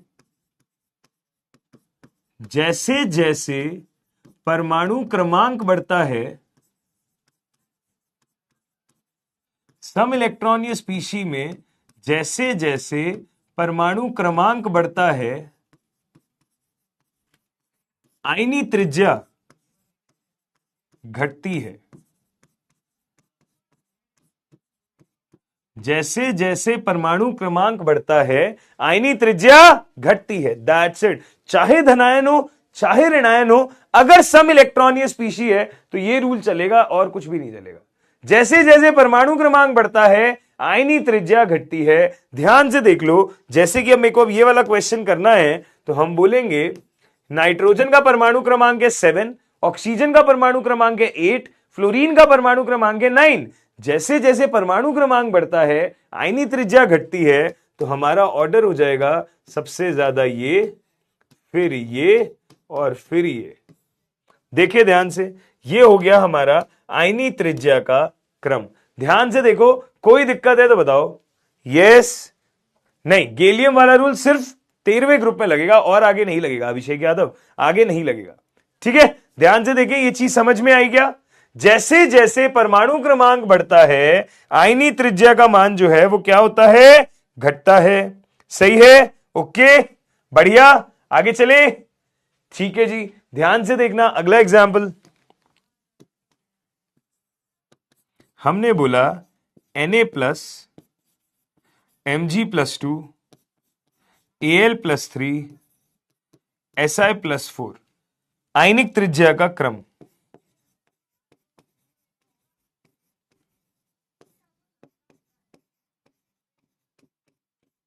हमने कहा बताओ इनमें आयनिक त्रिज्या का क्रम क्या होगा। Na plus Mg+2 Al+3 Si+4 आयनिक त्रिज्या का क्रम क्या होगा, कैसे निकालोगे, क्या करोगे, जल्दी बताओ। कैसे निकालोगे, क्या करोगे, जल्दी बताओ। विजेंद्र कुमार, अगर इलेक्ट्रॉन अलग अलग होगा तो भी सिखाएंगे, चिंता मत करो, अभी सिखाते हैं, देखना ध्यान से। अगर इलेक्ट्रॉन अलग अलग होगा तो भी देखेंगे। नहीं नहीं प्रिंस बेटा, वो ऐड गलती से निकल गया होगा, माइनस मतलब ओवरऑल जुड़ रहा है ना, 8 और 2, 9 और 1, 7 और 3। तो ऐड करने का मेरा मतलब था कि जो भी आवेश की वैल्यू है उसको ऐड कर दो। ठीक है, पर नेगेटिव है तो हमें माइनस लिखना पड़ा, माइनस होता है प्रोटॉन की संख्या माइनस जो भी आवेश है विद साइन, ये होता है असली फॉर्मूला। ठीक है, क्या करेंगे, सबसे पहले इलेक्ट्रॉन चेक करो। जब भी तत्वों का ग्रुप दिया हो, है ना, इलेक्ट्रॉन चेक करो। हमने बोला 11 में 1 कम, 10 इलेक्ट्रॉन। यहां पे 12 में 2 कम, 10 इलेक्ट्रॉन। यहां पे 13 में 3 कम, 10 इलेक्ट्रॉन। यहां पे 14 में 4 कम, 10 इलेक्ट्रॉन। देख रहे हैं क्या, ये सभी सम इलेक्ट्रॉनीय स्पीशीज हैं। अगर ये सारे सम इलेक्ट्रॉनीय स्पीशीज हैं तो हमने बोला जैसे जैसे परमाणु क्रमांक बढ़ेगा, आयनिक त्रिज्या का मान घटेगा। जैसे जैसे परमाणु क्रमांक बढ़ेगा, आयनिक त्रिज्या का मान घटेगा। बात समझ आई, पक्का जी, यहां तक सब क्लियर है, ओके ठीक। अगर यहां तक सब कुछ क्लियर है, अगर यहां तक सब कुछ क्लियर है, तो अब आगे सुनिएगा ध्यान से, आगे सुनिएगा ध्यान से। सपोज करो मैंने क्वेश्चन ऐसे ही लिख दिया, मैंने बोला ऐसी अपनी मर्जी से, हमने बोला फास्फोरस पे +4 है, ठीक है, और सल्फर पे +3 है। अब यहां क्या करें, अब यहां क्या करें। अगर ये क्वेश्चन आ गया तो क्या करोगे, यस, हां जी, यस। ध्यान से देखो, फास्फोरस पे +4 है, सल्फर पे +3 है। अब मैंने कहा आयनिक त्रिज्या का क्रम बताएं। तो सबसे पहला काम होता है इलेक्ट्रॉन निकालना और यह चेक करना कि क्या वो सम इलेक्ट्रॉनीय है। अगर सम इलेक्ट्रॉनीय है तो काम वहीं रुक जाएगा, अदरवाइज कुछ और सोचेंगे। तो हमने कहा अगर सम इलेक्ट्रॉनीय चेक करना पड़ रहा है तो फास्फोरस में परमाणु क्रमांक 15 होता है, 4 आपका कम हो गया, कितने इलेक्ट्रॉन हो गए? 11। ऐसे ही सल्फर में परमाणु क्रमांक 16 होता है, 3 आपका आवेश कम हो गया, कितने इलेक्ट्रॉन रह गए? 13। तो फास्फोरस +4 और सल्फर का +3 दोनों में इलेक्ट्रॉन की संख्या सेम तो नहीं है। अगर दोनों में इलेक्ट्रॉन की संख्या सेम नहीं है,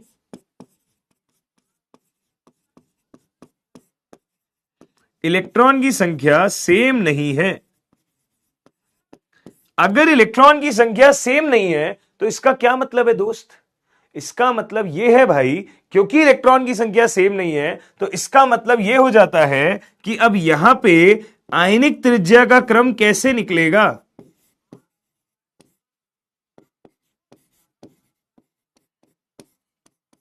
यहां पे आयनिक त्रिज्या का क्रम कैसे निकलेगा?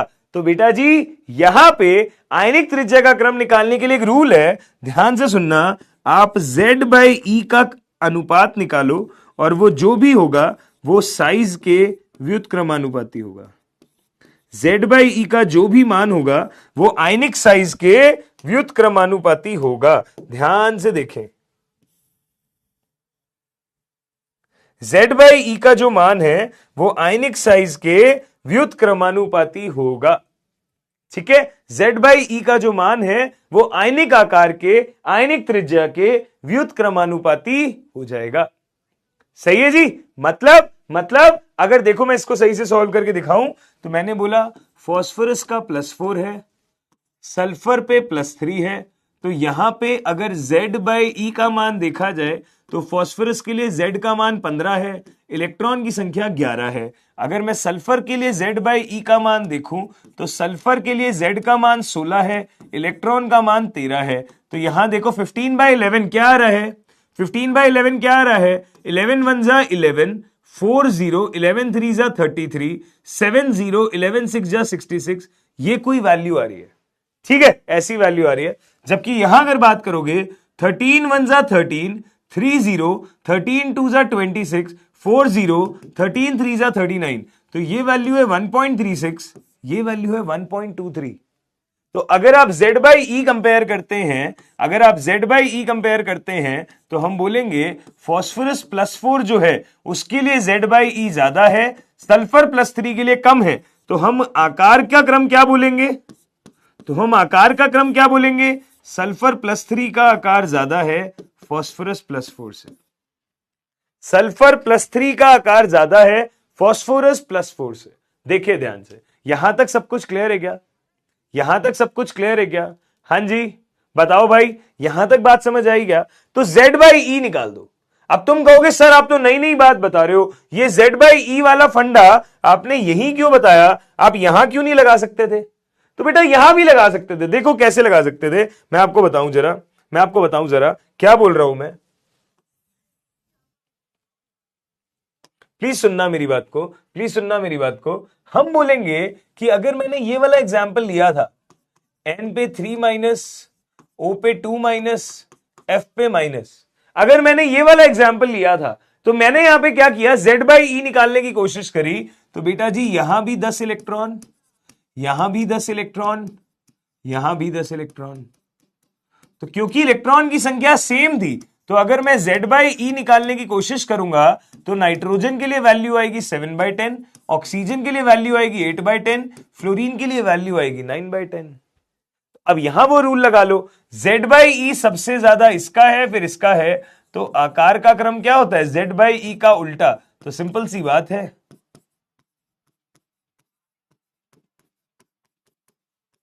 ये हो गया।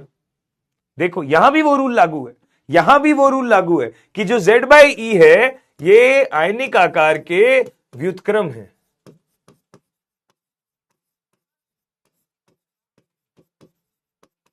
जो Z/E है ये आयनिक आकार के व्युत्क्रम है। देखो ध्यान से, सेम तरीका है, बस हाँ वहां मैंने ट्रिक से बता दिया, यहां मैंने प्रॉपर तरीका बता दिया, बात वही है। ध्यान से देखो, कोई भी दिक्कत है तो बताओ, ध्यान से देखो, कोई भी दिक्कत आ रही है तो बताओ।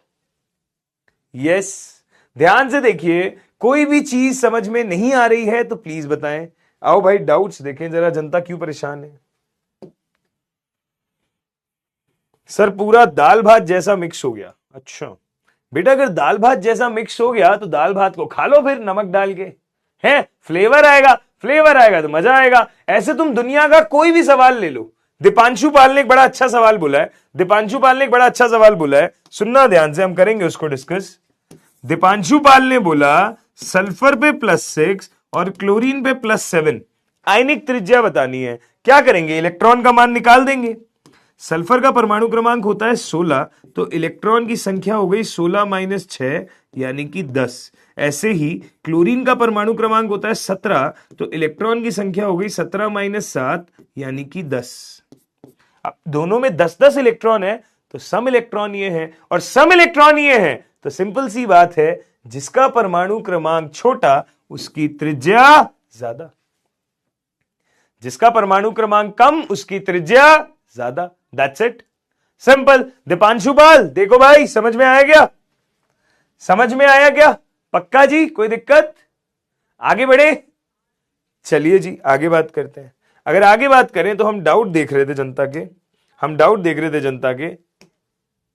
All clear, very good. Sir ऐसे भी तो कह सकते हैं कि Z/E की जगह जिसमें इलेक्ट्रॉन की संख्या ज्यादा उसका आकार भी ज्यादा। बेटा ऐसे कैसे कह सकते हैं, Z भी तो वैलिड है, वो डेसिमल में वैल्यू क्या आती है उस पर डिपेंड करता है। हमेशा इस चीज को रटवाना नहीं चाहता मैं, है ना, क्योंकि कुछ भी एक्सेप्शन आ सकता है, तो रटो मत, Z/E ही करो, ठीक है, सिर्फ E से फैसला मत लो।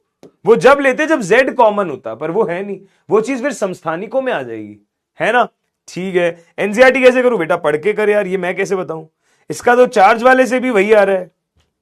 प्रिंस मौर्य क्या कहना चाह रहा है भाई, इसका तो चार्ज वाले से भी वही आ रहा है। हाँ बेटा वही आएगा, क्योंकि गलत कॉन्सेप्ट थोड़ी है, कॉन्सेप्ट तो सेम ही हो जाता है ना, कॉन्सेप्ट तो सेम ही रहता है, गलत थोड़ी है। ठीक है, डी ब्लॉक वालों पे बेटा कभी आता नहीं है खास, क्योंकि पी ब्लॉक पे ही लगता है। इनफैक्ट मैं आपको बताऊं, ये वाला केस कभी एग्जाम में पूछा ही नहीं जाएगा, वो हमेशा आपसे सिंपल केसेस ही पूछेगा, कभी ऐसे बहुत टिपिकल बना के नहीं पूछेगा कि तुम्हें ऐसे डेसिमल में वैल्यू निकाल के चेक करना पड़ रहा है। ये तो तुम लोगों ने कहा था तो मैंने बता दिया, दैट्स इट। ठीक है, प्लस माइनस दोनों दिया हो तब भी इलेक्ट्रॉन चेक करो, अगर सम इलेक्ट्रॉन ये है तो रूल सेम है। बाकी आपको हमेशा पता है ऋणायनों की त्रिज्या धनायनों से ज्यादा होती है। ठीक है, चलो बहुत मजा आ गया, मजा आ रहा है, दाल भात मिक्स हो गया तो खा लो। हाउ इज द जोश, जोश हाई होना चाहिए। यस, यहां तक सब ठीक है क्या, यहां तक सब ठीक है क्या, आगे चले। अब ये जो हनी जी हैं, इन्हें आ रहे हैं मजे, ये कह रही हैं कि मैं नए नए एग्जाम्पल लाऊंगी। तो बेटा जी नए एग्जाम्पल लाओ, उन्हें ट्राई करो, कोई दिक्कत नहीं है, क्लास में इतनी टाइम वेस्ट नहीं कर सकते ना हम लोग। सही है, चलो आगे बढ़े। तो बेटा इसी के साथ में हमने परमाणु त्रिज्या का जो कॉन्सेप्ट था उसको तरीके से खत्म कर लिया। ठीक है, परमाणु त्रिज्या का जो कॉन्सेप्ट था उसको तरीके से खत्म कर लिया। हमने त्रिज्या निकालनी सीख ली उदासीन परमाणुओं में, हमने त्रिज्या निकालनी सीख ली आयनों में, धनायन ऋणायन सम इलेक्ट्रॉन, ये स्पीशी, हर केस में हमें त्रिज्या निकालनी आती है। अब हम चलते हैं अगले टॉपिक पे, अब हम चलते हैं अगले टॉपिक पे। हमारा अगला आवर्तीय गुणधर्म, आपको अगर मैं वो टेबल याद दिलाऊं जो मैंने शुरुआत में बनाई थी, तो मैंने बोला था हम परमाणु त्रिज्या सीखेंगे, हम आयनन एंथैल्पी सीखेंगे, हम इलेक्ट्रॉन लब्धि एंथैल्पी सीखेंगे और हम वैद्युत ऋणता पे बात करेंगे। चार चीजों पे हमें बात करनी है। परमाणु त्रिज्या पे हमारी बात हो गई है, परमाणु त्रिज्या पे बात हो जाए तो अगला टॉपिक हो जाता है आयनन एंथैल्पी। परमाणु त्रिज्या पे अगर बात हो जाए तो अगला टॉपिक होता है आयनन एंथैल्पी।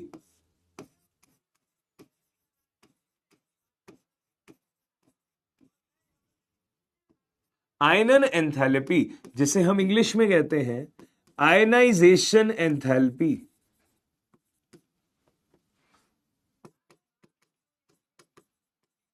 आयनन एंथैल्पी जिसे हम इंग्लिश में कहते हैं आयनाइजेशन एंथैल्पी।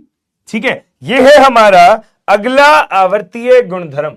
हमने पहला आवर्तीय गुणधर्म पढ़ लिया त्रिज्या, अच्छे से हमें क्रम बनाना आ गया। अब अगला है आयनन एंथैल्पी, या इंग्लिश में इसे कहते हैं आयनाइजेशन एंथैल्पी। तो ध्यान से समझो, आयन बनाने के लिए, आयनन मतलब आयन है ना, बट कौन सा आयन, धनायन या ऋणायन? तो हम आपको बताएं, आयनन एंथैल्पी का सीधा सा फंडा होता है धनायन बनाने के बारे में बातचीत, धनायन बनाने के बारे में बातचीत। ठीक है, धनायन बनाने का जो सामर्थ्य है वो आयनन एंथैल्पी से आता है। ये कम है या ज्यादा है, उससे ये डिसाइड होगा कि धनायन आसानी से बनेगा या मुश्किल से बनेगा। ठीक है, तो क्या होती है आयनन एंथैल्पी, आइए ढंग से बात करते हैं, आइए ढंग से बात करते हैं। तो हम बोलेंगे किसी विलगित गैसीय परमाणु, किसी विलगित गैसीय परमाणु को हीट करने पर इसके संयोजी कोश से इलेक्ट्रॉन का निकलना, इसके संयोजी कोश से इलेक्ट्रॉन का निकलना और इससे क्या बन जाना, एक धनायन बन जाना, इस दौरान जो ऊर्जा लगती है उसे आयनन एंथैल्पी कहते हैं। बहुत सारी बातें बोल दी, ध्यान से सुनना आसान भाषा में, कि भाई कोई उदासीन परमाणु है, इससे धनायन बनाना है, धनायन बनाना है तो इलेक्ट्रॉन की हानि करनी पड़ेगी। तो इलेक्ट्रॉन की हानि करने के लिए या धनायन बनाने के लिए जो भी ऊर्जा देनी पड़ेगी आपको बाहर से, वो आयनन एंथैल्पी कहलाएगी। जो भी ऊर्जा देनी पड़ेगी आपको बाहर से वो आयनन एंथैल्पी कहलाएगी। बाहर से क्यों देनी पड़ेगी भाई, कोई भी परमाणु ऐसे अपने आप तो इलेक्ट्रॉन छोड़ेगा नहीं अपने, सही है, अपने आप तो इलेक्ट्रॉन छोड़ेगा नहीं अपने। कुछ ऐसी बात है ये, जैसे अगर मैं एक एग्जांपल के तौर पे बोलूं कि ये आपका नाभिक है, ये आपका प्रथम कोश है, लेट्स से ये आपका द्वितीय कोश है, लेट्स से ये आपका तृतीय कोश है, सभी में इलेक्ट्रॉन मौजूद है।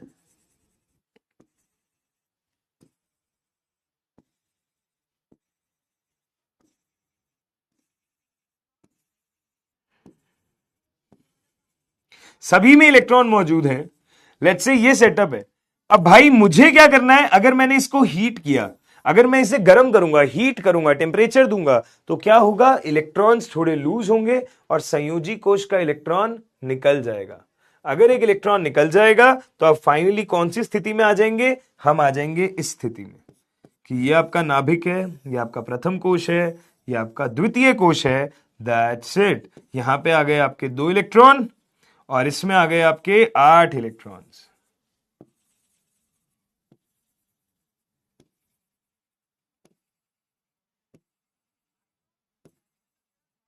ये है आपका सेटअप, ये है आपका सेटअप कि आपने हीट किया और 1 इलेक्ट्रॉन निकाल दिया, तो इस पे 1 इलेक्ट्रॉन की कमी हो गई, तो ये आपका धनायन बन गया। और ऐसा करने के लिए आपको बाहर से जो भी ऊर्जा देनी पड़ती है उसे कहते हैं आयनन एंथैल्पी।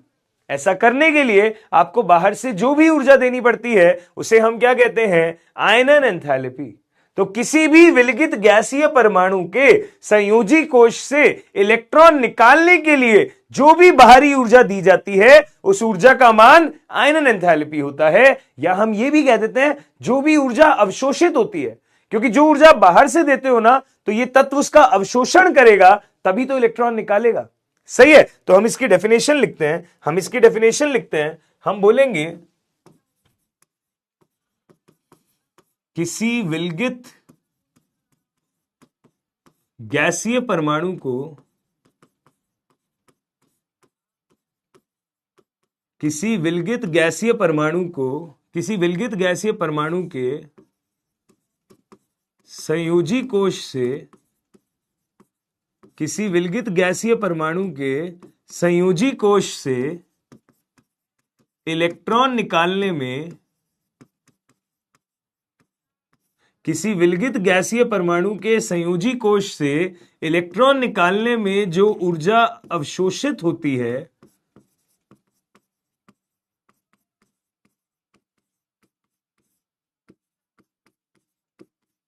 जो ऊर्जा अवशोषित होती है उसे आयनन एंथैल्पी कहते हैं।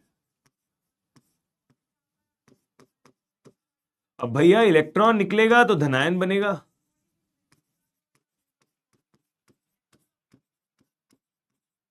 इलेक्ट्रॉन निकलेगा तो धनायन बनेगा।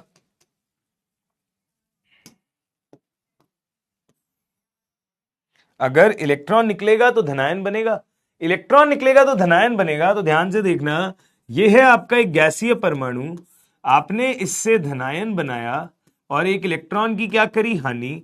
इस दौरान जो ऊर्जा अवशोषित हुई उसे हमने बोला IE1। जब पहला इलेक्ट्रॉन निकला उस दौरान जो ऊर्जा अवशोषित हुई उसे हमने बोला IE1। अब मैंने बोला ये जो गैसीय धनायन बना है, अगर इससे मैंने बोला कि भाई एक और इलेक्ट्रॉन निकालेंगे तेरे से, तो ये M+2 में खत्म होगा और इस दौरान जो ऊर्जा होगी उसे कहेंगे IE2। इसी तरह अगर मैंने बोला कि इस M+2 को बोलेंगे कि भाई हमें एक इलेक्ट्रॉन की जरूरत और है, अगर इसके कोश से हमने एक इलेक्ट्रॉन और निकाल लिया तो इस दौरान जो ऊर्जा होगी उसे हम कहेंगे IE3। तो ये होती है हमारे पास में क्या, बैक टू बैक अगर इलेक्ट्रॉन निकालते जाओगे तो ऊर्जा IE1, IE2, IE3 होगी। मुझे आपसे ये पूछना है क्या IE2 का मान IE1 से ज्यादा होगा या कम होगा? इसी तरह क्या IE3 का मान IE2 से ज्यादा होगा या कम होगा? यह हमें आपसे डिस्कस करना है। क्या डिस्कस करना है, ध्यान से देखो। भाई कोई उदासीन परमाणु था, तुमने आगे कहा कि भाई मुझे एक इलेक्ट्रॉन की जरूरत है, तो इसने कहा ठीक है मैं अपने में से इलेक्ट्रॉन निकाल के तुमको दे देता हूं। उसने इलेक्ट्रॉन निकाल दिया, आपने बाहर से IE1 एनर्जी दे दी, उसने इलेक्ट्रॉन आपको दे दिया भाईचारे में। अब तुमने उसको कहा M+ को कि भाई मुझे तेरे से एक और इलेक्ट्रॉन की आवश्यकता है, तो भाई ये कहेगा कि दुनिया में हर चीज उदासीन रह के खुश रहती है। ठीक है, एक तो मैं तुम्हारी वजह से ऑलरेडी एक इलेक्ट्रॉन का नुकसान कर चुका और अब तू मेरे से एक और इलेक्ट्रॉन मांग रहा है। एक इलेक्ट्रॉन का नुकसान तो भाई मैं ऑलरेडी तेरे लिए कर चुका दोस्ती में, तू मेरे से एक और इलेक्ट्रॉन मांग रहा है। भाई नहीं हो पाएगा, मैं अपने आप को इतना अस्थायी नहीं कर सकता। तो भाई हमें तो इलेक्ट्रॉन चाहिए, M+ से M+2 बनाना तो जरूरी है, पर क्या ये करना M+ के लिए एक अच्छी बात लग रही है? नहीं, M+ कह रहा है मैं M में कन्वर्ट होना चाहता हूं, मैंने तुझे इलेक्ट्रॉन दिया है इस आस में कि तू मुझे वो वापस लौटाएगा और मैं M में कन्वर्ट हो जाऊंगा, तू तो मेरे से एक और इलेक्ट्रॉन मांग रहा है भाई। तो इसने कहा कि हाँ भाई मैं मांग रहा हूं। उसने कहा भाई मैं तो नहीं दूंगा। तो जो मांगने आया था उसने कहा भाई सीधे तरीके से दे दे, नहीं तो मुझे लात घूसे चलाने आते हैं। M+ ने कहा मैं तो इलेक्ट्रॉन नहीं दूंगा। तो इस बारी बाहर वालों ने आगे क्या किया, लाते घूसे मारे। अगर लाते घूसे मारे मतलब बहुत ज्यादा एनर्जी दी, तब जाके इसने एक और इलेक्ट्रॉन का क्या करा, नुकसान किया, एक और इलेक्ट्रॉन की हानि करी। यानी कि IE2 का मान IE1 से क्या हो गया, ज्यादा, क्योंकि आपको बहुत ज्यादा एनर्जी देनी पड़ेगी तब जाके आप M+2 में कन्वर्ट होगे। सही है। और फिर तो भाई बेशर्मी की हाइट्स। हाँ जी, M+2 से M+3 जाने में तो मतलब तुम सोचो लाते घूसों से काम नहीं चलेगा, बंदे बुलाने पड़ेंगे पूरा पिटवाने के लिए, तब जाके एक और इलेक्ट्रॉन निकलेगा। यानी कि हर अगली IE का मान हर पिछली IE से क्या होता है, ज्यादा। यानी कि हर अगली आयनन एंथैल्पी का मान हर पिछली आयनन एंथैल्पी से क्या होता है दोस्त, ज्यादा। ध्यान से देखिए, हर अगली आयनन एंथैल्पी का मान हर पिछली आयनन एंथैल्पी से क्या होता है, ज्यादा। और क्योंकि ऊर्जा बाहर से देनी पड़ती है तो यह चीज हमेशा ध्यान रखिएगा कि IE का मान सदैव पॉजिटिव ही होता है। IE कभी भी नेगेटिव नहीं हो सकती, IE का मान सदैव धनात्मक ही होता है। IE का मान सदैव धनात्मक ही होता है। बात समझ आई? प्लीज, मैं चैट ऑन कर रहा हूं, मुझे बताइएगा यहां तक चीजें क्लियर हैं क्या? मैं चैट ऑन कर रहा हूं, मुझे बताइए यहां तक चीजें क्लियर है क्या? यस, जल्दी बताइएगा प्लीज। यहां तक आयनन एंथैल्पी का मतलब समझ में आया क्या? हाँ न्याशा बेटा, कभी भी आपको आयनी त्रिज्या बतानी हो तो Z/E वाला फंडा आप लगा सकते हो, सिंपल है। ठीक है, यस, यहां तक बताओ भाई, आयनन एंथैल्पी का मतलब समझ में आया क्या? मतलब कोई भी उदासीन परमाणु से अगर धनायन बनाना हो तो धनायन बनाने का काम आयनन एंथैल्पी पे होता है, दैट्स इट। धनायन बनाने का काम आयनन एंथैल्पी करती है, दैट्स इट। यहां तक सही है, समझ में आया अच्छे से?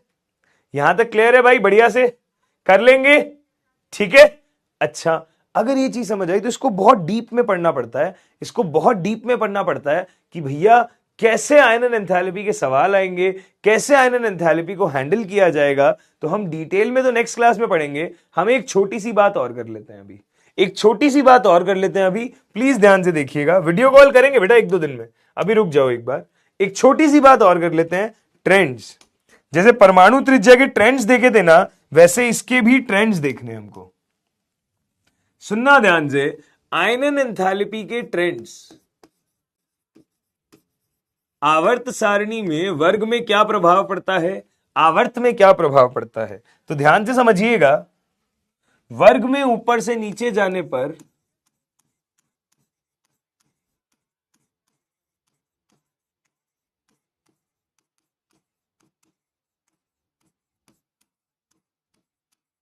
वर्ग में ऊपर से नीचे जाने पर क्या होगा, परमाणु त्रिज्या बढ़ती है। तो हमने बोला आयनन एंथैल्पी घटती है, यानी कि बहुत कम ऊर्जा देते ही धनायन बन जाता है। थोड़ी सी ऊर्जा दोगे धनायन बन जाएगा। कैसे, अभी समझाऊंगा। अगर मैंने बोला आवर्त में लेफ्ट से राइट जाने पर,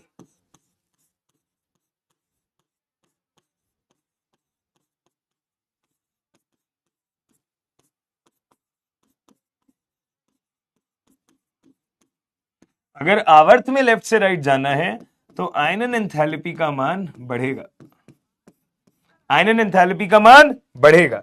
कैसे बढ़ेगा, ध्यान से देखना। हमने बोला कि भाई जैसे जैसे आप वर्ग में नीचे आओगे, ठीक है, जैसे जैसे आप वर्ग में नीचे आओगे हम क्या बोलेंगे, जैसे जैसे आप वर्ग में नीचे आओगे हम क्या बोलेंगे। ये देखो संयोजी कोश में यहां एक इलेक्ट्रॉन था, इसमें संयोजी कोश में यहां एक इलेक्ट्रॉन है। तो बेटा वर्ग में नीचे आओगे आकार बढ़ेगा, ये बात पता है।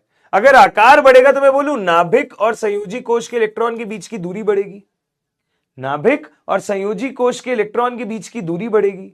अगर नाभिक और संयोजी कोश के इलेक्ट्रॉन के बीच की दूरी बढ़ रही है मतलब आकर्षण कम है, नाभिक पर उस संयोजी कोश के इलेक्ट्रॉन का आकर्षण कम है, मतलब ये इलेक्ट्रॉन आसानी से निकल जाएगा, यहां इलेक्ट्रॉन आसानी से नहीं निकल पाएगा।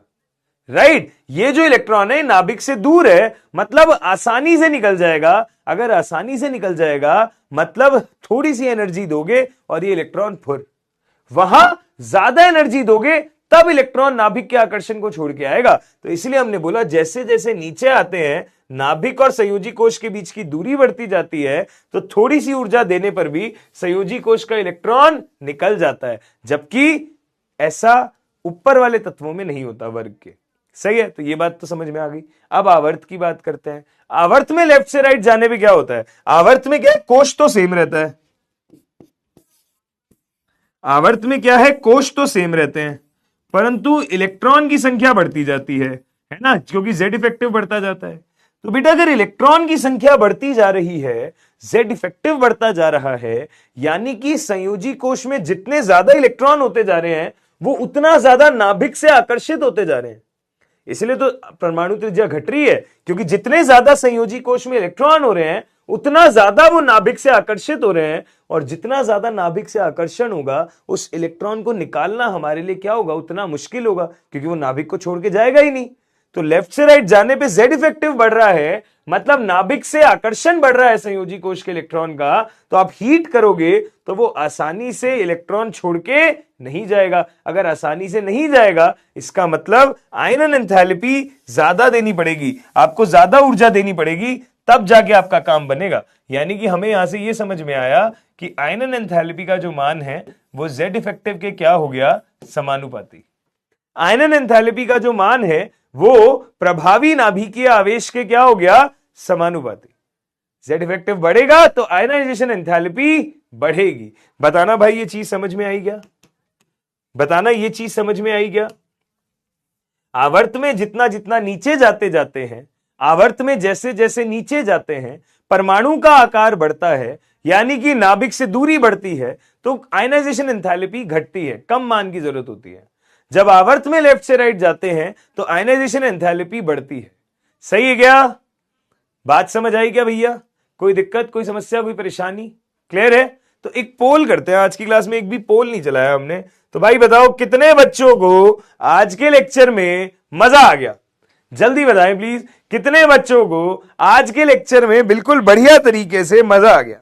यस, जल्दी जल्दी बताएं भाई, जल्दी जल्दी बताएं प्लीज। हाँ जी, परमाणु त्रिज्या से व्युत्क्रम होगा आयनन एंथैल्पी का ऑर्डर, समझ गए हो तुम लोग मतलब। यस, जल्दी जल्दी जल्दी जल्दी बताएं भाई। हाँ जी,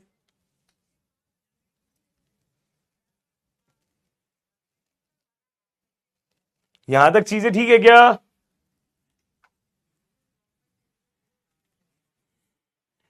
यहां तक चीजें ठीक है भाई? समझ में आया अच्छे से? ऑर्गेनिक कब स्टार्ट होगी बेटा? वो आपके प्लानर में होगा, जैसे आपके प्लानर में मेंशन्ड है वैसे ही स्टार्ट होगी। हाँ जी।